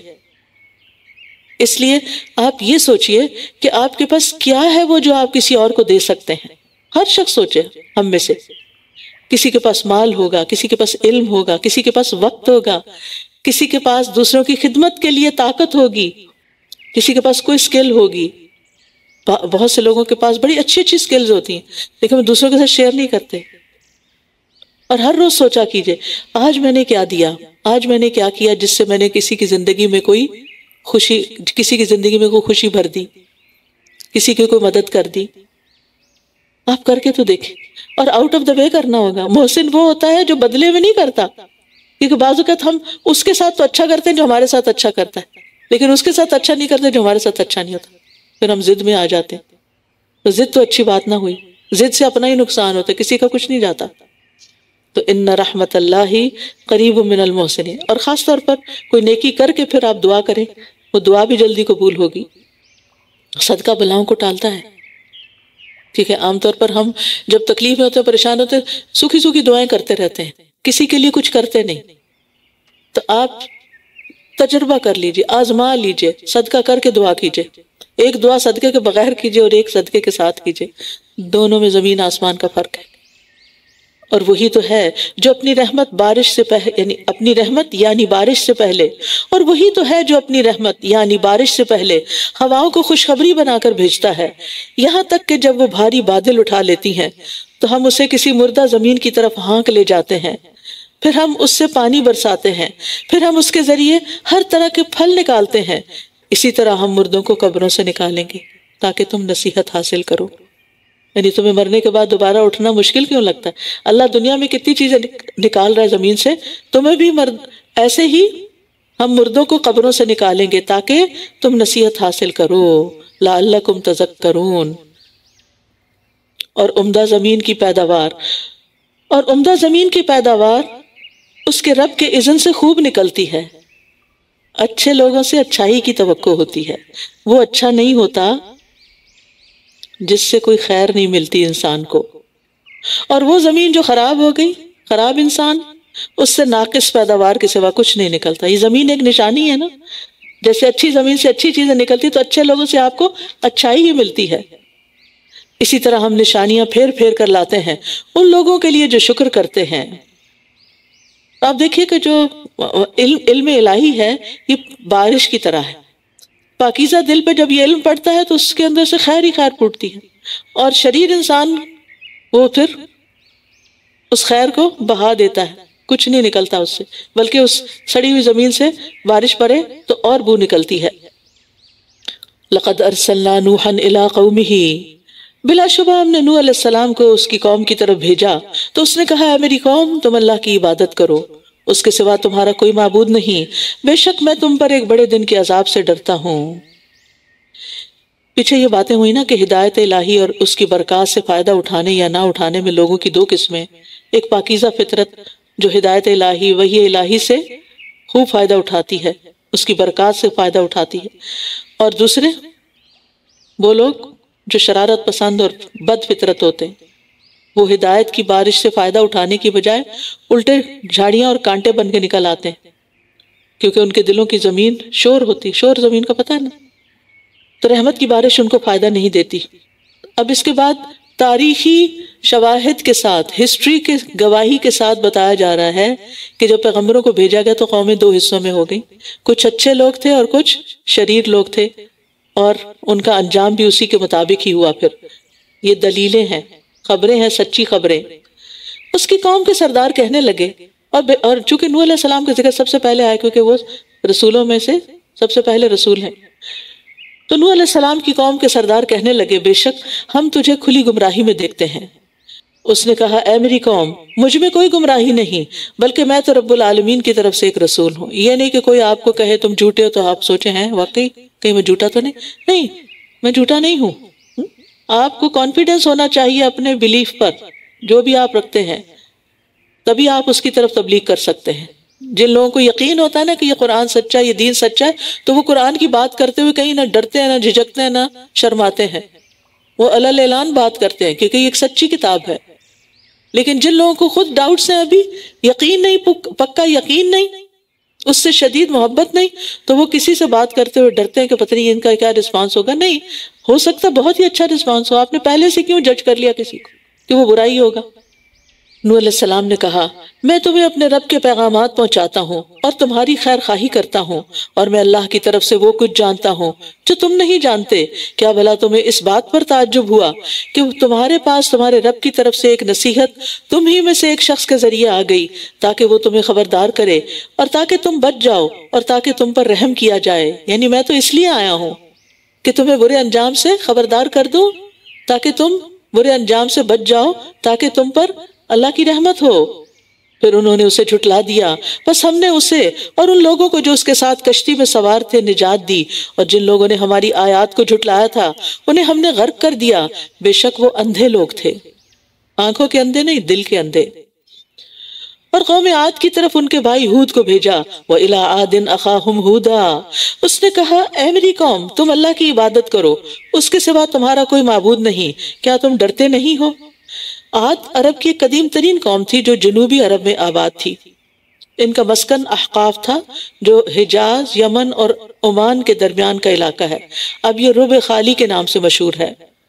یمن کا شہر حضرموت جو ہے یہ ان کا پایہ تخت تھا۔ اس کی قوم کے وہ بڑے لوگ جنہوں نے کفر کیا کہنے لگے، بے شک ہم تمہیں یقینی طور پر بے وقوفی میں دیکھتے ہیں، پیغمبر کو بے وقوف بنا دیا، اور ہم سمجھتے ہیں کہ تم جھوٹے لوگوں میں سے، جھوٹ کا الزام لگا دیا۔ اس نے کہا، اے میری قوم، مجھے کوئی بے وقوفی لاحق نہیں ہے، بلکہ میں تو رب العالمین کی طرف سے ایک رسول ہوں۔ یہ انبیاء علیہ السلام کا اخلاق ہے۔ یہ نہیں کہا کہ انہوں نے کہا تم جھوٹے، تو نے کہا یہ تم ہوگے، تمہارا باپ ہوگا، ایسا کچھ نہیں کہا۔ یہ جواب ہم جیسے لوگوں کے ہوتے ہیں۔ پیغمبروں کا اخلاق اس سے بالا ہوتا ہے۔ انہوں نے بس یہ کہا، نہیں مجھے ایسی کوئی بے وقوفی لاحق نہیں، میں تو رب العالمین کی طرف سے ایک رسول، اپنی پوزیشن دوبارہ سے ری انفورس کر دی کہ میں کون ہوں، کیونکہ اصل میں تو ان کو یہی بتانا تھا کہ میں کون ہوں، میں رب العالمین کی طرف سے میسنجر ہوں، پیغام لے کر آیا ہوں، تو وہ پیغام میں تمہیں دے رہا ہوں۔ ابلغکم رسالات ربی وانا لکم ناصح امین، میں تمہیں اپنے رب کے پیغامات پہنچاتا ہوں اور میں تمہارے لیے ایک امانت دار خیر خواہ ہوں۔ کیا بھلا تمہیں اس بات پر تعجب ہوا کہ تمہارے پاس تمہارے رب کی طرف سے ایک نصیحت تم ہی میں سے ایک شخص کے ذریعے آ گئی تاکہ وہ تمہیں خبردار کرے؟ اور یاد کرو جب اس نے قوم نوح کے بعد تمہیں جانشین بنایا اور اس نے تمہیں جسمانی فراخی عطا کی، یعنی فزیکلی یہ بہت سٹرونگ قوم تھی۔ بس اللہ کی نعمتوں کو یاد کرو تاکہ تم فلاح پا جاؤ۔ وہ کہنے لگے، کیا تو ہمارے پاس اس لیے آیا ہے کہ ہم اکیلے ایک اللہ ہی کی عبادت کریں؟ توحید کا پیغام لائے ہو، اور ہم انہیں چھوڑ دیں جن کی عبادت ہمارے آباء و اجداد کیا کرتے تھے؟ بس لے آؤ ہمارے پاس وہ عذاب جس کی تو ہمیں دھمکی دیتا ہے، اگر تو سچوں میں سے ہے۔ اس نے کہا یقیناً تم پر تمہارے رب کی طرف سے ایک عذاب اور غضب واقع ہو چکا ہے، سمجھو ڈن ہو گیا۔ کیا تم مجھ سے ان ناموں کے بارے میں جھگڑتے ہو جنہیں تم نے اور تمہارے آباء و اجداد نے رکھ لیا؟ اللہ نے ان کی کوئی دلیل نہیں اتاری، بس انتظار کرو، بے شک میں بھی تمہارے ساتھ انتظار کرنے والوں میں سے ہوں۔ ان لوگوں نے کچھ نام رکھ لیے تھے اور ان ناموں کے جو اسم با مسمى یعنی جن کے انہوں نے نام رکھے ہوئے تھے ان کو اللہ کا شریک قرار دیا ہوا تھا۔ آج آپ دیکھیں کہ ہمارے ہاں مسلمانوں کے اندر کیا صورتحال ہے۔ کسی کو غوث اعظم کہتے ہیں، یہ تو خود ہی نام رکھ لیا نا، انہوں نے خود تو اپنا یہ نام نہیں رکھا تھا۔ بچوں کے نام کیا رکھ دیتے؟ پیراں دتا۔ بچوں کے نام کیا رکھ دیتے ہیں؟ پیراں دتا، نہیں پیروں نے دیا، انا للہ و انا الیہ راجعون۔ ہاں اللہ دیتا ہو تو پھر ٹھیک ہے، جس کا اللہ دیتا نام ہوتا ہے وہ AD لکھتا ہے، اللہ کا نام لینا ہی پسند نہیں۔ تو بات یہ ہے کہ یہ جتنے بھی نام لوگوں نے رکھ لیے ہیں یہ دراصل ان کے اپنے ذہن کی اختراع ہے، اللہ نے اس کی کوئی دلیل نہیں اتاری کہ اللہ کے علاوہ اور بھی کوئی تمہیں خزانے بخش سکتا ہے، گنج بخش ہو سکتا ہے، یا پھر تمہاری فریادیں سن سکتا ہے۔ یہ صرف تمہارے اپنے خیالات ہیں۔ پھر ہم نے اپنی رحمت سے نجات دی اسے جو اس کے ساتھ تھے، اور ہم نے ان لوگوں کی جڑ کاٹ دی جنہوں نے ہماری آیات کو جھٹلایا تھا اور وہ ایمان لانے والے نہ تھے۔ اور قوم سمود کی طرف ان کے بھائی صالح کو بھیجا۔ سمود کا شمار بھی عرب کی قدیم ترین قوموں میں سے ہوتا ہے۔ عاد کے بعد سب سے زیادہ مشہور یہی قوم تھی، اسی بنا پر انہیں عاد ثانیہ بھی لکھا جاتا ہے۔ ان کا مسکن یعنی رہنے کی جگہ شمال مغربی عرب کا وہ علاقہ تھا جو آج بھی الحجر کے نام سے معروف ہے۔ نبی صلی اللہ علیہ وسلم تبوک جاتے ہوئے اس راستے سے گزرے تھے، یعنی قوم عاد کے بالکل اپوزٹ دوسری جانب۔ اور قوم سمود کی طرف ان کے بھائی صالح کو بھیجا۔ اس نے کہا، اے میری قوم، اللہ کی عبادت کرو، اس کے سوا تمہارا کوئی معبود نہیں۔ یقیناً تمہارے پاس تمہارے رب کی طرف سے کھلی دلیل آ گئی ہے۔ یہ اللہ کی اونٹنی تمہارے لیے ایک نشانی ہے، لہٰذا اسے چھوڑ دو کہ اللہ کی زمین میں چرتی پھرے، اور تم اسے کسی برائی کے ارادے سے مت چھونا، ورنہ تمہیں دردناک عذاب پکڑ لے گا۔ وَاذْكُرُوا إِذْ جَعَلَكُمْ خُلَفَاءَ مِن بَعْدِ عَادٍ، اور یاد کرو جب اس نے تمہیں قوم عاد کے بعد زمین کا جانشین بنایا اور تمہیں زمین میں ٹھکانہ عطا کیا۔ تم اس کی نرم مٹی سے محلات بناتے ہو، تعمیر کرتے ہو، اور تم پہاڑوں کو گھروں کی شکل میں تراشتے ہو، یعنی کچھ گھر خود بناتے تھے اور کچھ پہاڑوں کے اندر سے کھود کے گھر بناتے تھے۔ بس اللہ کی نعمتوں کو یاد کرو اور زمین میں مفسد بن کر مت پھرو۔ اس کی قوم کے جن سرداروں نے تکبر کیا تھا وہ ان کمزوروں سے جو ان میں سے ایمان لائے تھے کہنے لگے، کیا تم جانتے ہو کہ صالح واقعی اپنے رب کی طرف سے بھیجا ہوا ہے؟ انہوں نے کہا، جس چیز کے ساتھ وہ بھیجا گیا ہم اس پر ایمان لانے والے۔ سبحان اللہ، وہ بظاہر کمزور تھے، غریب تھے، لیکن ایمان نے ان کو مضبوط کر دیا تھا۔ جن لوگوں نے تکبر کیا، بڑا بنتے تھے، وہ کہنے لگے، جس چیز پر تم ایمان لائے ہو ہم تو اس کا انکار کرنے والے ہیں۔ پھر انہوں نے اونٹنی کی کونچیں کاٹ ڈالی اور اپنے رب کے حکم کے خلاف سرکشی کی، اور کہنے لگے، اے صالح، لے آؤ ہم پر جس کی تم ہمیں دھمکی دیتا ہے اگر تو رسولوں میں سے ہے۔ تو انہیں زلزلے نے آ پکڑا، یوں وہ اپنے ہی گھروں میں اوندھے کے اوندھے پڑے رہ گئے۔ تو وہ ان سے منہ موڑ کر چلا گیا اور کہا، اے میری قوم، یقیناً میں نے تمہیں اپنے رب کا پیغام پہنچا دیا تھا اور میں نے تمہاری خیر خواہی کی تھی، لیکن تم خیر خواہوں کو پسند نہیں کرتے تھے۔ تمہیں خیر خواہ پسند نہیں۔ آج بھی تو آپ دیکھیں لوگوں پہ خیر خواہی یعنی دوسرے لفظوں میں نصیحت بڑی بھاری ہوتی ہے، اور نصیحت کرنے والے سے وہ دور بھاگتے ہیں کہ پتہ نہیں ہمیں کیا کر دے گا۔ لیکن جو شخص ان کی خواہشات کے مطابق بات کرے اس سے بڑے خوش ہوتے ہیں۔ اور لوط کو ہم نے پیغمبر بنا کر بھیجا، جب اس نے اپنی قوم سے کہا، تم ایسے فحش کام کا ارتکاب کرتے ہو جس کا تم سے پہلے جہان والوں میں سے کسی نے بھی ارتکاب نہیں کیا۔ تم عورتوں کو چھوڑ کر مردوں کے پاس شہوت سے آتے ہو، بلکہ تم حد سے گزرنے والے لوگ ہو۔ اور اس کی قوم کا جواب بس یہی تھا کہ وہ کہنے لگے، انہیں اپنی بستی سے نکال دو، ہم نے ٹھیک نہیں ہونا، انہیں باہر نکالو۔ یہ آئے نصیحتیں کرنے والے، بے شک یہ کچھ لوگ ہیں جو بڑے پاک باز بنتے ہیں، یہ ان کا خیال تھا۔ یاد رکھیے، اپنے برے اعمال پہ فخر کرنا اور نیک لوگوں کے اخلاق کا مذاق اڑانا یہ بری قوموں کا فعل ہوتا ہے۔ نیک لوگوں کو بستیوں سے نکال دینا اور ان کو اذیتیں دینا جیسے بنی اسرائیل نے نصیحت کرنے والوں کو قتل تک کر دیا تھا، اور جس گندگی کا شکار تھے اس پر فخر ہو رہا تھا، کیونکہ شرک بھی ایک نجاست ہے نا۔